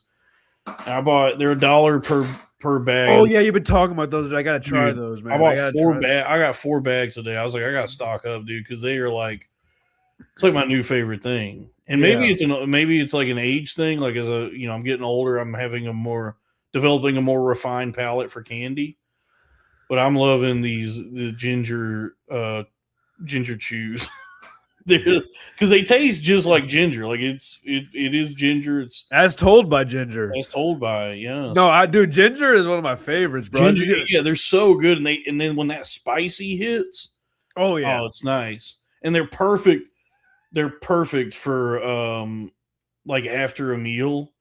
It's like the perfect treat after a meal because you unwrap one. It's just one little thing, and you pop that in and chew it, and it completely cleanses your palate, and it settles your tummy because ginger is good for digestion. Yeah, dude, I love like just mincing up some ginger real quick, and then like putting it in like just like some hot water with a little bit of honey or something like that. Oh my god, dude, it's really good for like if you have like bad sinuses going on or whatever. Oh yeah, I like when you get those chunks of ginger, like they really clear the sinuses. Yeah, that fresh. I like getting those. You see them at like health food stores or like at most grocery stores, like in the juice where they keep the cold juices. Okay, those little like shot ginger. Oh shots with, like the ginger and turmeric. Oh yeah, you got the turmeric ones, you got the ginger one, you got the green ones. That'll blow your hair back. Those things are nice. I know, yeah. Yeah. When I had COVID recently, I was just chugging those things, trying to clear that up. I was chugging ginger shots, eating ginger chews, just trying to do anything I could. I was at one point, I was so congested and couldn't smell or taste anything. I was just eating straight horseradish, just hoping to clear something up. Yeah, for sure. Yeah. And that didn't work at all. Yeah. Because I still couldn't. Wasabi, yeah. Yeah, I still couldn't smell or taste anything, but I remember just like, because I got this, it's like a horseradish cream sauce or something that I've got in the fridge that's like real potent. It's that sounds good. Yeah, it's good. It's something that if you use it on anything, you use it sparingly. Like just a little of this goes a long way because it goes good on that roast beef, though. You know what I'm talking about? It do go good on that roast beef, yeah. And it does make for a great cocktail sauce. Like you take like a little, I would say like a dime-sized dollop of it, right? Yeah, and then stir that up with a bunch of ketchup and Worcestershire sauce. And that makes you a really good cocktail sauce for your shrimps and fish and whatever you want to use cocktail for. Your cocktail sauce for it. That was a nice pat on the cat's belly. Yeah, I'm trying to assuage him because, like, he's going crazy right now. He wants some attention or whatever. So I'm like, all right, well, maybe I give a couple pats on the belly. Meow. Yeah. That's the only pussy I'm getting tonight, folks. Ain't that the damn truth? Woo. Yeah, so when I had the COVID recently and I just couldn't smell or taste or breathe, I like fixed me a whole spoonful of this horseradish, just hoping that would like help clear something up. And I ate it, and immediately I felt like the stinging in my nose. So it did hurt, but it didn't clear up any of the congestion or help me smell or taste anything. It just burned, and then it gave me like horrible heartburn. Like it was too much, and I just felt it in my chest. And I was like, well, that didn't work.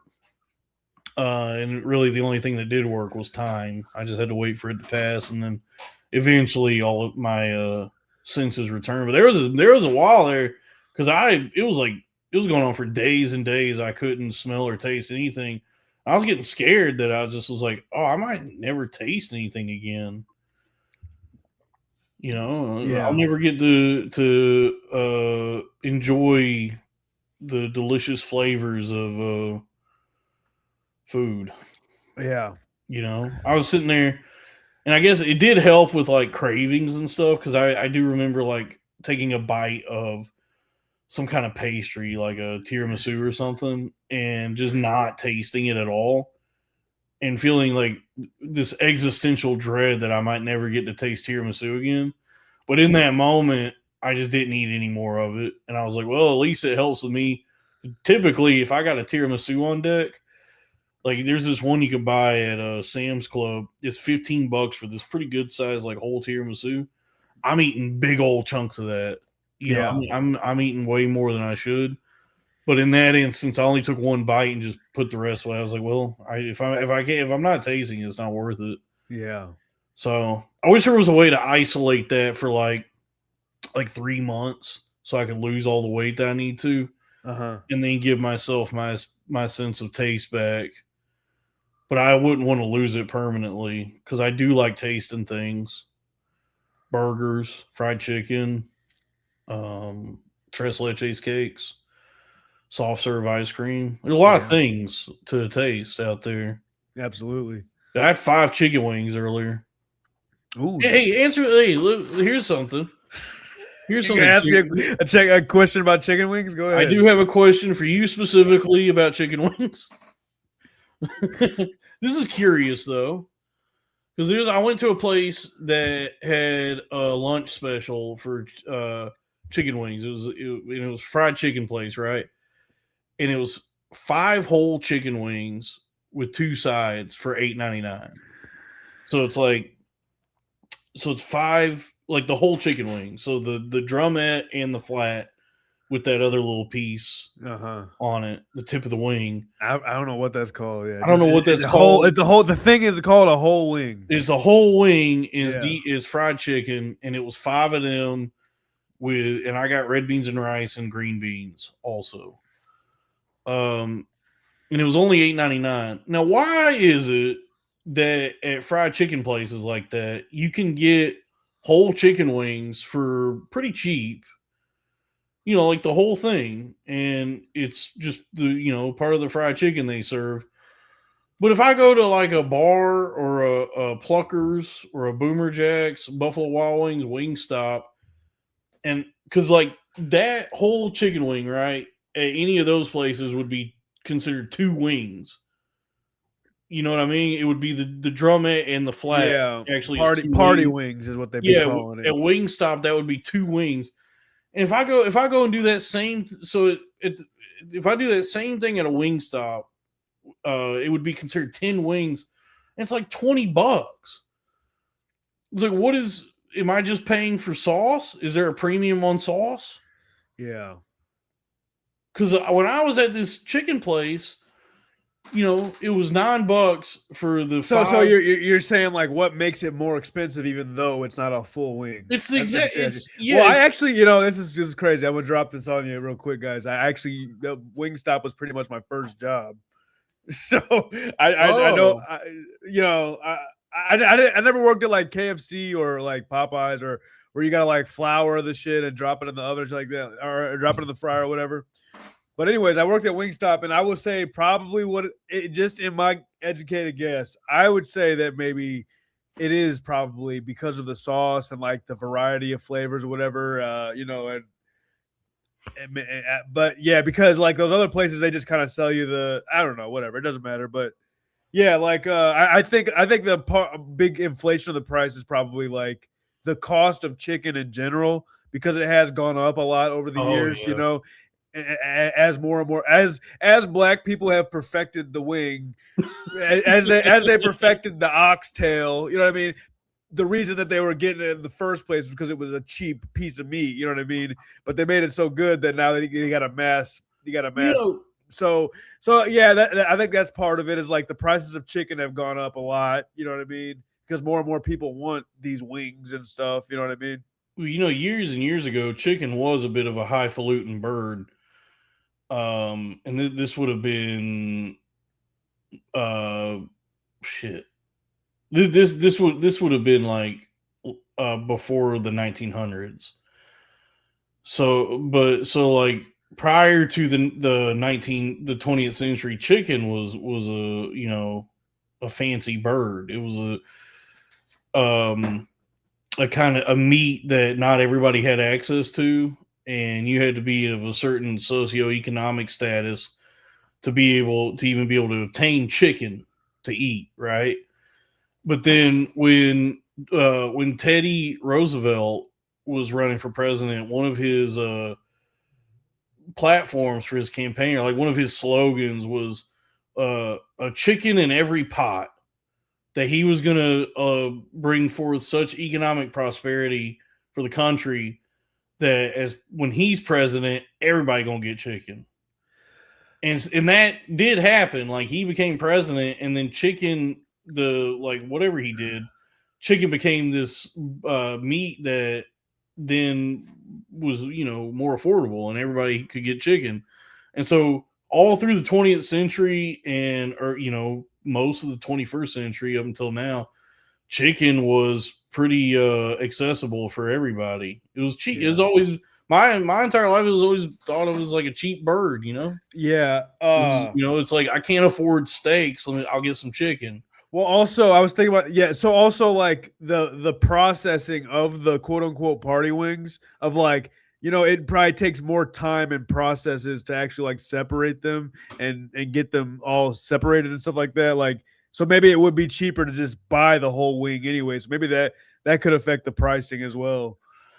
Maybe. I just thought it was, I was sitting there. I got my 5 whole wings, my red beans and rice, and my green beans, and the fried chicken wings. And they had a bottle of Louisiana hot sauce on the table there. So I hit one of the wings as I'm eating it there. I hit one of the wings with that Louisiana, and I was like, well, shit, man, this is a damn buffalo wing now. Yeah. It tasted very similar to what you would get at Wingstop. Okay. But it was, I don't know.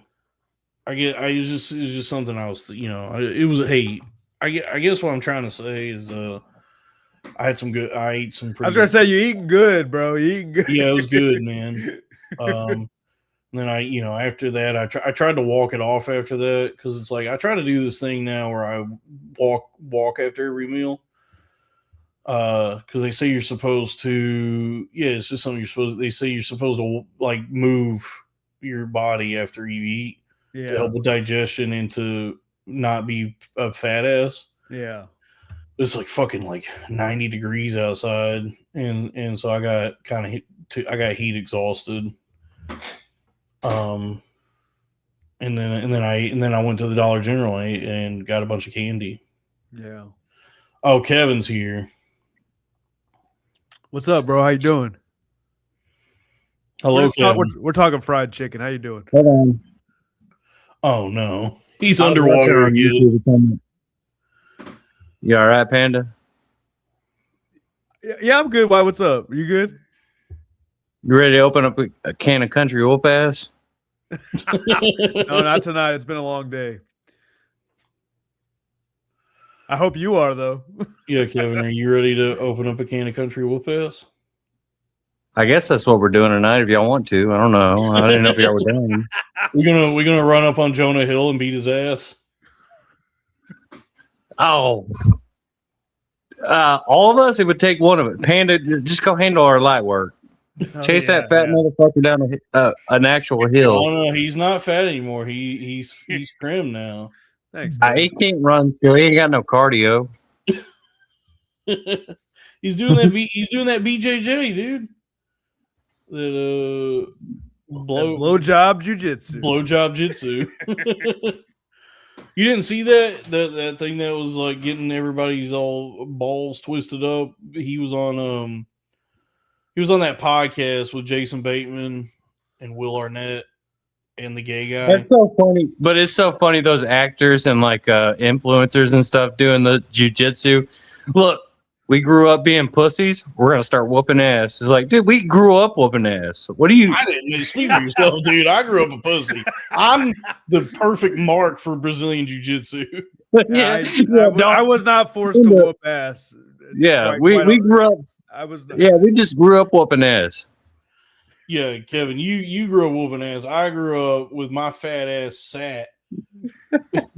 I was too. I didn't want to get it whooped, so I didn't go nowhere. I had a big brother though, man. My big brother whooped my ass until I got big enough to whoop his ass, and then I learned to whoop ass. That's how it worked. There you go. Well, you didn't see, but Jonah Hill was on that podcast, and some clip was going viral where he was talking about how he's all in a blowjob jitsu now, and he said something about like, I'm ready to fight a motherfucker. If anybody calls me the fat guy from Superbad, I'll annihilate you.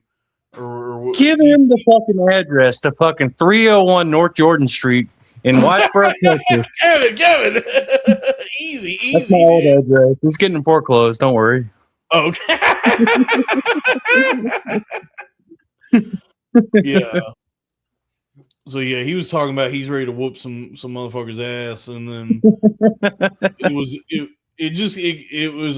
created this great opportunity for a lot of the guys who do know how to whoop, or just a lot of the like Brazilian jiu-jitsu community to come out and showcase to everybody that no, he doesn't know how to whoop ass. I actually know how to whoop ass. And it was Zuckerberg. Like, come on. Oh, you think you could take Zuckerberg? Dude, at a distance, for sure. Are you kidding me? I don't know, dude. I'm not confident in at least for me, I'm not confident in my ability to whoop anybody's ass. I don't know if I could even fight Zuckerberg. Panda, you're a black dude. You grew up fighting. Listen. I don't think he's. I've had to defend myself, but I'm a lover, not a fighter. Oh yeah. Yeah, that's some Dalton shit to say right there for sure. Yeah, I try to avoid fights. There's nothing about fighting. Get along, man. You know what I mean? I'll defend myself in any way I can, but I mean, come on, let's have fun. Let's be married. Last week I was calming a dude just fresh out of prison down. We were playing spades, and he goes, man, I used to fucking fight people like this. I said, dude, calm down, motherfucker. So I had to wrangle him down and then like settle everybody else down.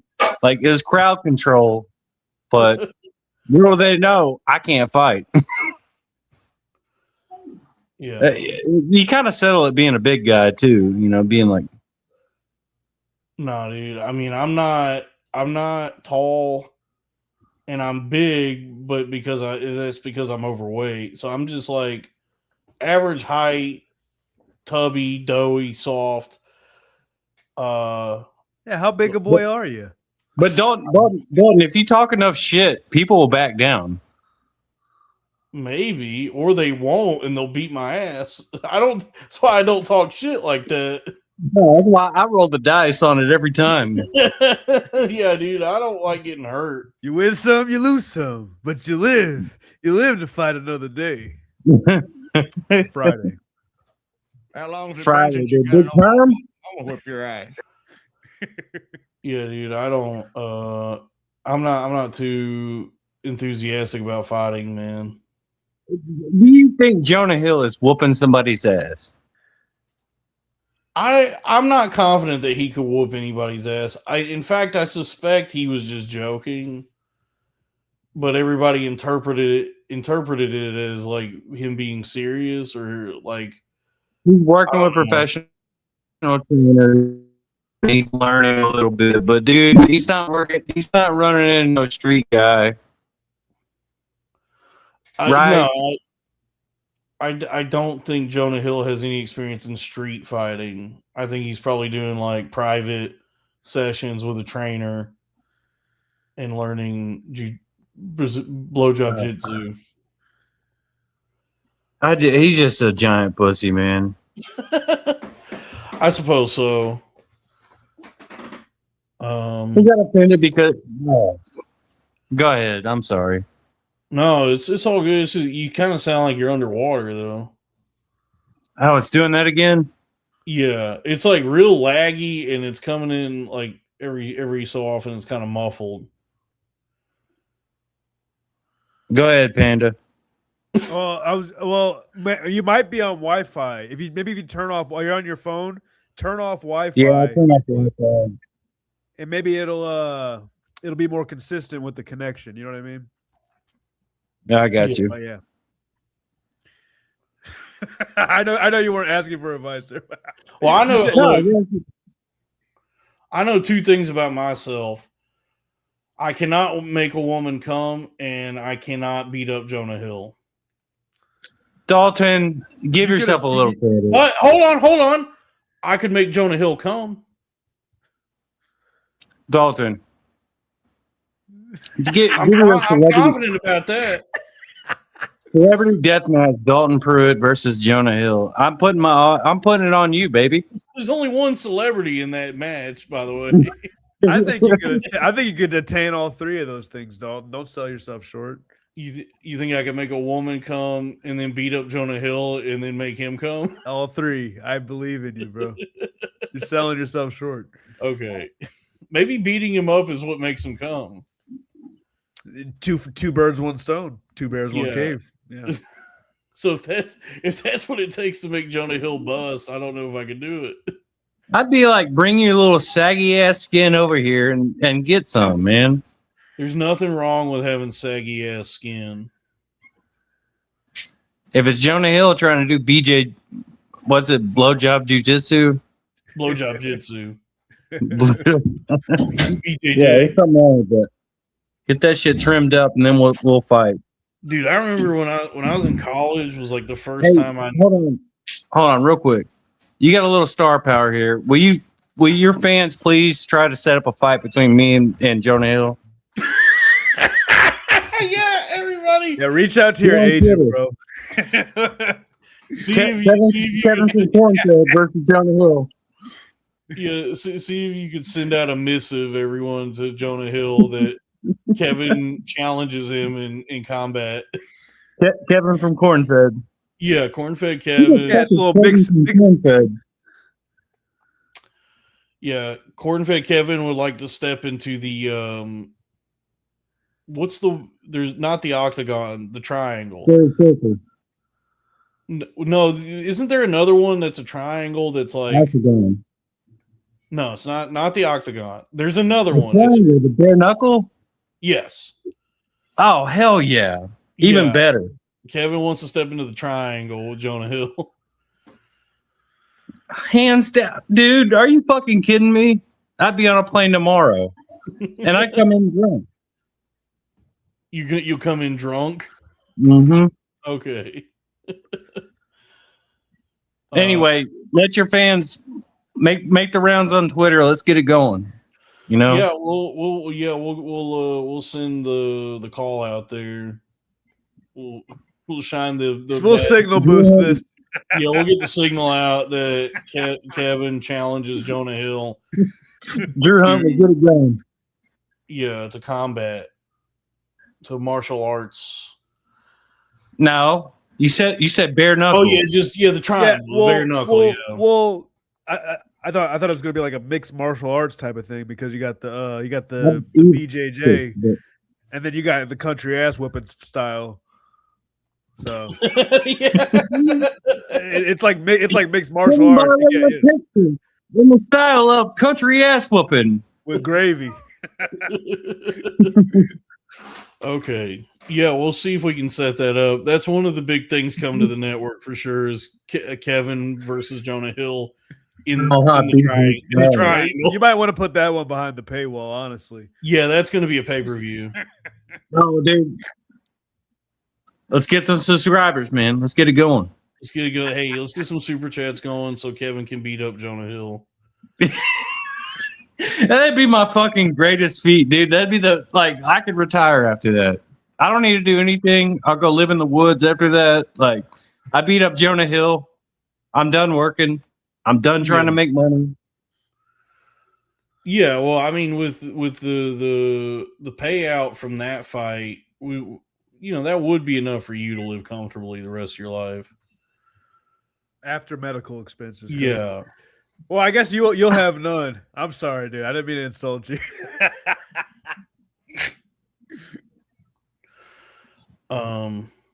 Okay, yeah, I'm looking forward to pay for his medical expenses. Yes, I get it. Yeah, I get it. Because you're such a good guy. That's yeah. I'm looking forward to this pay-per-view where you beat the shit out of Jonah Hill. Hey, Drew Huntley, set up the the poster board for it. I like that Drew called him Joanna Hill. Drew, I mean, give me an actual like the what do they call it? The artwork for it, the poster board, the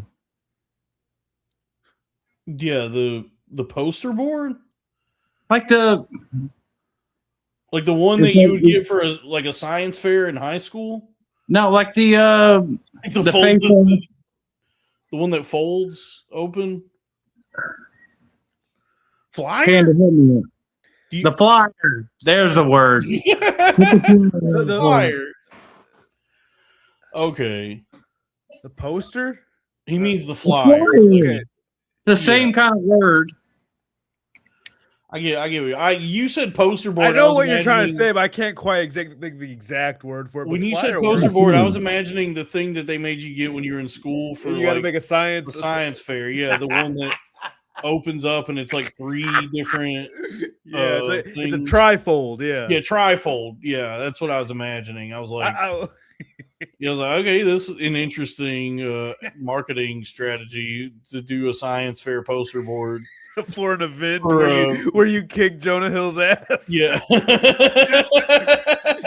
That's great advertising. Yeah. Yeah, here's my hypothesis. I'm Yeah, gonna but whoop his ass. If I beat his ass, then I will win the pot. Yeah. Here we go. We got $5 from C Dumps. What about a trans named Hona Jill? Interesting. Yeah. Like, That's interesting. yeah.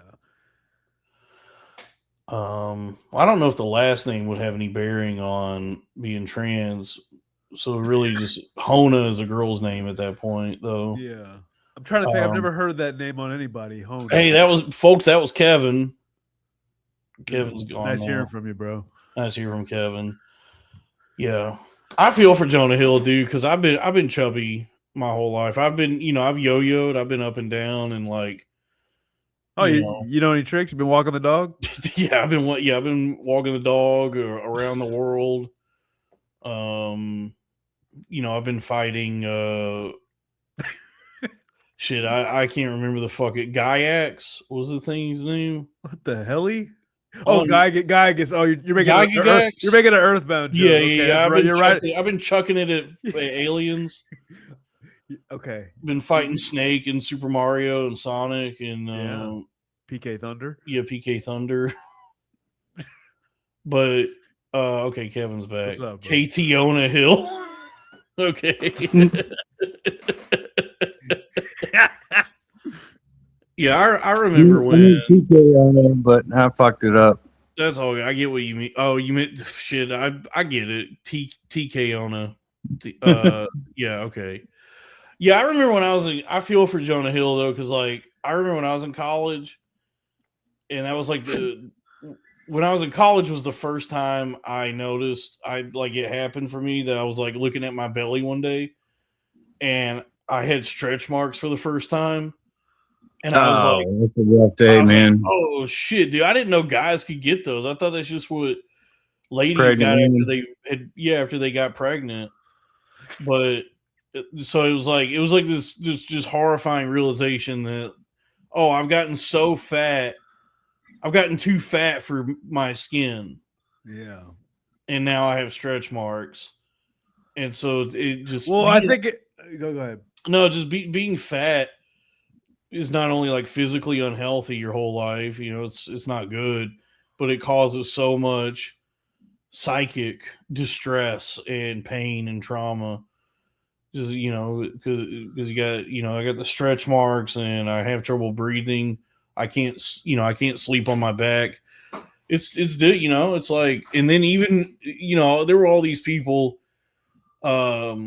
lambasting Jonah Hill for still being fat spiritually because of the shit he was saying. They were like, oh, even though he lost the weight, he's still a fat guy at heart.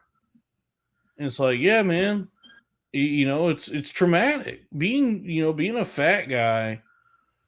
It is a traumatic experience. Yeah. It's not something that just goes away. Jonah Hill's 5'7". Come on.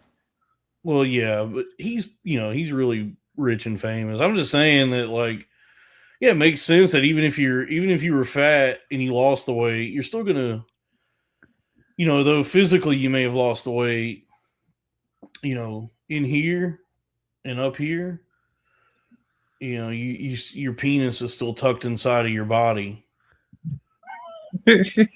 spiritually speaking. Turtle. No. Turtle. So here's the deal. It's going to be a mismatch for me. It's like Jonah Hill's 5'7", so I got to fight his fucking counterpart, Michael Cera. You think you could beat up Michael Cera? Right. Like Seth Rogen. Who am I going to fight? I can't fight. Jonah Hill is 5'7". Now he weighs like what, 180? I don't know. I don't know what he weighs. I just know he's I haven't kept up with his weight. Sorry. Hey, $2 from Okasha. Thank you for that, folks. I know, super chats. I know he lost a fuck ton of weight. He was looking like a sick turkey. The motherfucking Ozempic. Yeah. Oh yeah, there you go, Kevin. You can fight Danny McBride. That's perfect. No, I would never fight that guy. I love him so much. I would never in my lifetime fight fucking. Oh, dude. Are you kidding me? Bring him to East Down and Pound Town.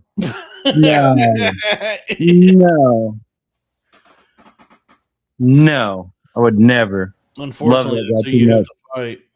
I would. Then I'll pass. I have to take a pass. Like I wouldn't fight that guy. You see, you're I wouldn't fight the 6 foot way.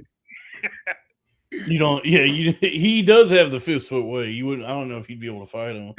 Yeah, I wouldn't fight that guy. Kenny Powers? Are you kidding me?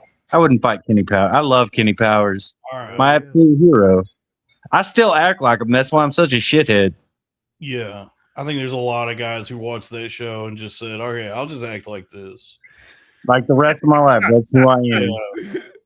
I couldn't take it, man. I'll just copy this forever. I could never. I still can't, man. I even know that I act like that. I can't stop.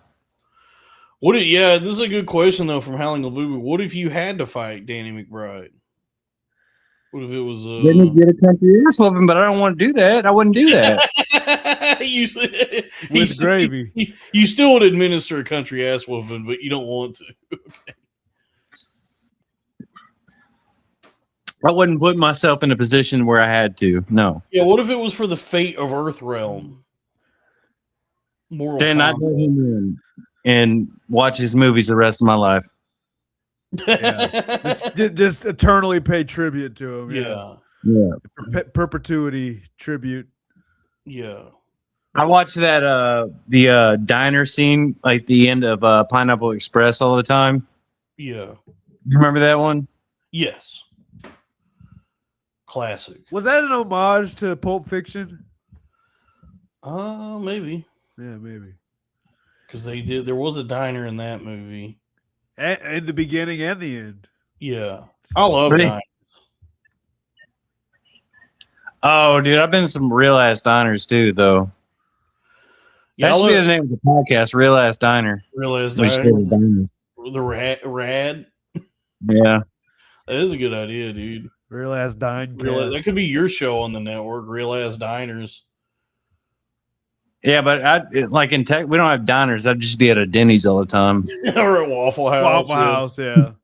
No, there's some diners. There's that one in Fort Worth, the Old South Pancake House. That's good. No, I was up in Jersey and I go, and one of my friends took me to a diner. I go, this is like the one in the movies. Yeah, the diners up in the Northeast are like the ones floor, you know. Yeah, they are like the ones in the movies. But there's diners in the DFW area where you are. There's I feel like there's one in Denton. Yeah, but they're not real ass diners though. It's fake ass diners. They're not real ass. No, they're not real ass. I'm telling you that one, the Old South Pancake House in Fort Worth is a real ass diner. Well, I'll have to go see it for myself. Have you been there? Dude, it's good. They got this thing there called a Dutch pancake or a German pancake. Yeah. And it's this big ass pancake they bring out, and then they they like prepare it for you table side. So they've already cooked the pancake, but then they bring it out in this big ass plate, and then there's like 4 half lemon wedges in the center of it, 4 half lemons, so 2 whole lemons that have been cut in half. And they bring it to the table, and then the lady like squirts the lemons all in it, and then folds up the pancake into like a big burrito, basically. Sweet, bro. And then she squirts more lemon on it, and then dusts it with powdered sugar. And it's called a German pancake, and it's like Just like they did in Pulp Fiction. Yeah, and it's like a lemon sugar powdered sugar. It's really good. It's kind of like their signature thing there. But then they also have just like regular pancakes and waffles and shit. But that's good. Well, the deal in like when you watch those like Hollywood movies and stuff, when they have that checker floor and stuff, you usually get to fuck one of the waitresses there. That is true, yeah. Yeah, I guess my experience at a lot of diners, though, in real life, even the real ass diners, is the waitresses are at least in their 60s, and they walk with a pretty severe limp, and they don't have all their teeth. So that's where every diner is a little bit different than the movies. They're not hot like in the movies. No, it's usually old ladies ravaged by time and cigarettes. Ain't that about a bitch, bro? Some sort of either a palsy or some deformity. She got Bell's palsy. Her fucking face is drooping off her face. Yeah, she's like hobbling to and from your table, and it's just this medical issue that's gone unattended her entire life because she's been a waitress her whole life, so she's never had proper health insurance. Yeah. I've been working hard my whole life.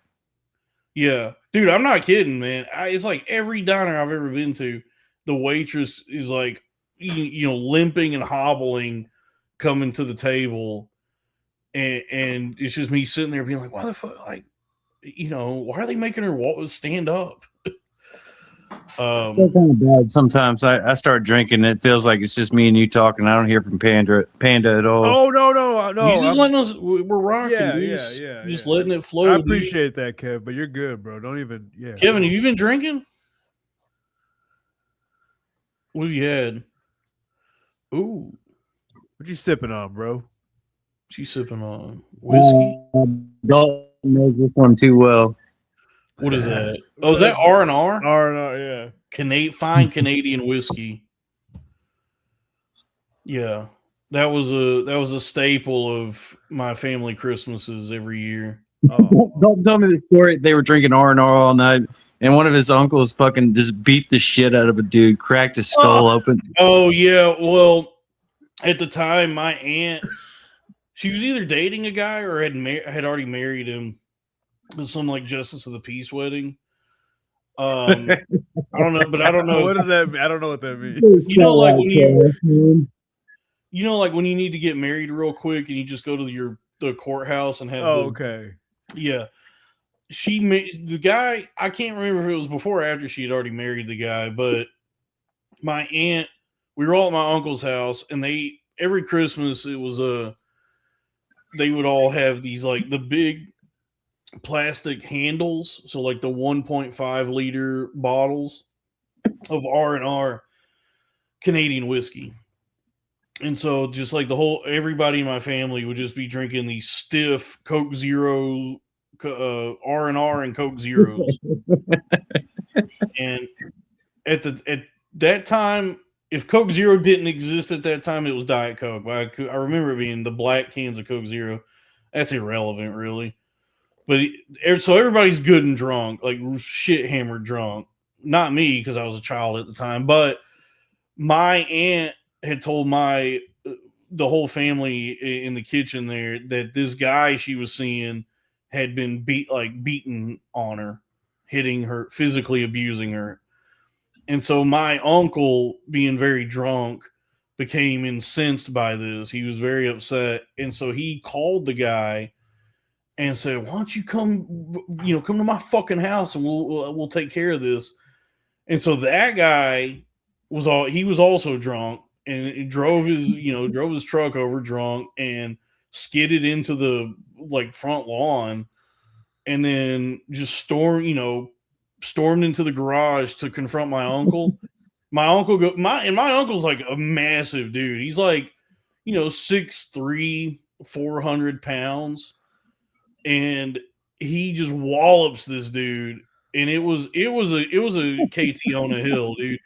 He waxed this dude, and I don't know if it was because the guy was already kind of drunk, the guy was really drunk, or if that's just how strong my uncle is.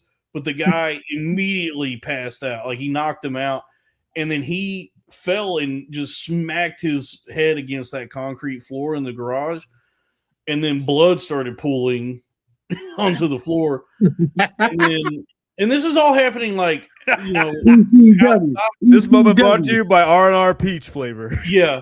And so like the garage door was open, so the whole neighborhood can hear this, because then my aunt screams like, "No, you killed him!" And then yeah, and at the time,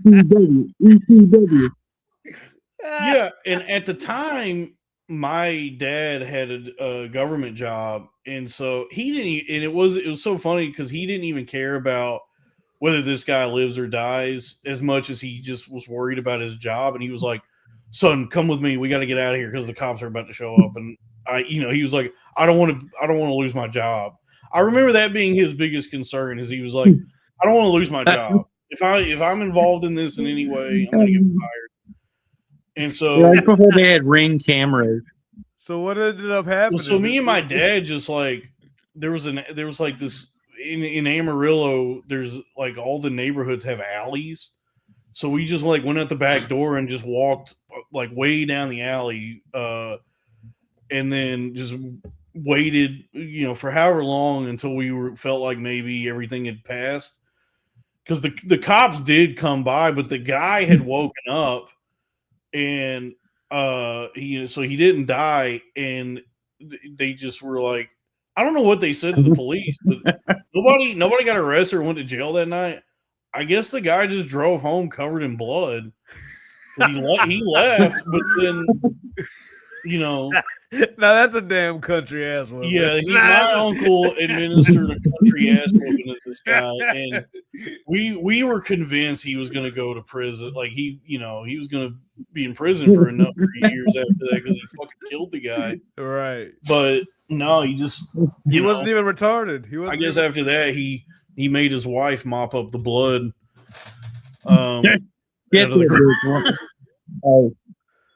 Hey man, every once in a while I'll call Dalton. He'd be like, "I'm with my family right now. I can't talk." And I'd be like, "Is that the R&R drunk family?" He'd go, "Yeah." And I'd be like, "Tell him I said what's up." Yeah, dude. Yeah, and they always and they drank that shit so much as a kid. That was all I ever saw them drink. That like my perception of it my whole life was I thought it was like a fancy liquor. Like I thought it was a nice thing for adults only. Yeah, and it wasn't until I was 21 myself going to liquor stores for the first time that I was like, oh, they're drinking dog shit. Like my whole family just all those Christmases what they were drinking was just knockoff Crown Royal. Just like bottom shelf rot gut. It's like nobody can actually afford the good shit. So we're gonna get this. Oh, I'm so happy your fucking uncle whooped that dude's ass, man. That makes me so happy. My uncle was furious about that afterward because he was like, she stayed with the guy. Like, he whooped this guy's ass, and then she turned on him and was like mad at him for doing that when she's the one that goaded him into. Dude, it's like we were talking about earlier, dude. These BPD, But yeah, he was not, too pleased with all that. And I guess that's so many years ago now.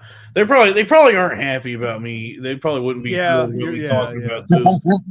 I'm happy as hell. Hey, Panda, do you got an uncle that could whoop his uncle's ass? Oh, what's funny? I actually have two uncles that were bodyguards for Prince. Whoa! And like Prince T'Challa? No, not Mr. Boswick. Not Mr. Chawali or whatever the fuck his name is. Yeah. Prince No, but England. what's that? Prince of England. No, Prince Prince. Harry. Prince Rogers Nelson. Prince from Minnesota. Prince The Albert. purple fellow. Purple- Oh, purple. gay blouses. Remember that? Remember that Dave Yeah, Chappelle? Prince. Yeah. There. Yeah, let's hear it. And they can I whoop don't know him? if they ever had to whoop anybody's ass, but you know they could fight. So that you know they were buff, so they got the jobs. I don't have any stories. I don't know. I don't have. I got any a tough, number tough uncles. against all three of y'all motherfuckers. You said what? My uncle whoop all three of y'all's uncles' asses Yeah, probably. Listen, all three. together, man. Oh yeah, sure. Yeah. Well, look, Pandatron's got to go Betty Bye. Oh yeah, Thanks sure. for- Yeah. I got to get up in the morning. Yeah, but, so I honestly lost track of time. Honestly, So, hey, time flies when you're having fun, sure. when you're riffing bits with the fellas. So, I kind of took it over, man. I'm sorry. no, it's all good. Dude. No, Everybody's, dude, everybody's happy no. to see you. You came in at the perfect time, bro. We had exhausted all talks of incel stuff. Yeah, Yeah, yeah. We needed a much needed injection. we talked fried chicken. We talked black people. We talked being an incel. Yeah, Yeah, we needed somebody to come in here and talk about country ass whoopings. That's what I'm good for. Country Yeah. ass whoopings need to be administered. I'm here. So I yeah, gotta do so it. I gotta do it verbally through fucking Zoom. No, I it's can't. not Zoom. This is not Zoom. Don't say that. It's not Zoom. Anyway. Whatever it is. It's the future of entertainment is what it is. Big things coming to the network. But listen, I appreciate it, all y'all for tuning in, that support us here and that tune in and that stay tuned in and that will tune in the future. Like, subscribe, leave a comment, please. Please, help us. Tweet at Jonah Hill. Yeah, set this up. Get the word out. Yeah, Kevin V. Jonah Hill. C Dumps has been a member. That's crazy, C Dumps. That's pretty cool. Yeah. Woo! And subscribe to the Patreon, patreon.com/cornfed with Dalton Pruitt, patreon.com/the arena of ideas. Be sure to subscribe to Pandatron's YouTube channel. Thank you. And and just help Kevin beat up Jonah Hill. Yeah. I'm begging you. Yeah, so Thank you. Numbers. Yeah, thank you all y'all. 10 Joules gold coin. Thank you, just a uni. And I'll close with one last. I'll wrap up with this. So I did see the Odyssey yesterday. Yeah. And I enjoyed it. I thought it was a good movie. Good night, everybody. Love y'all. Okay.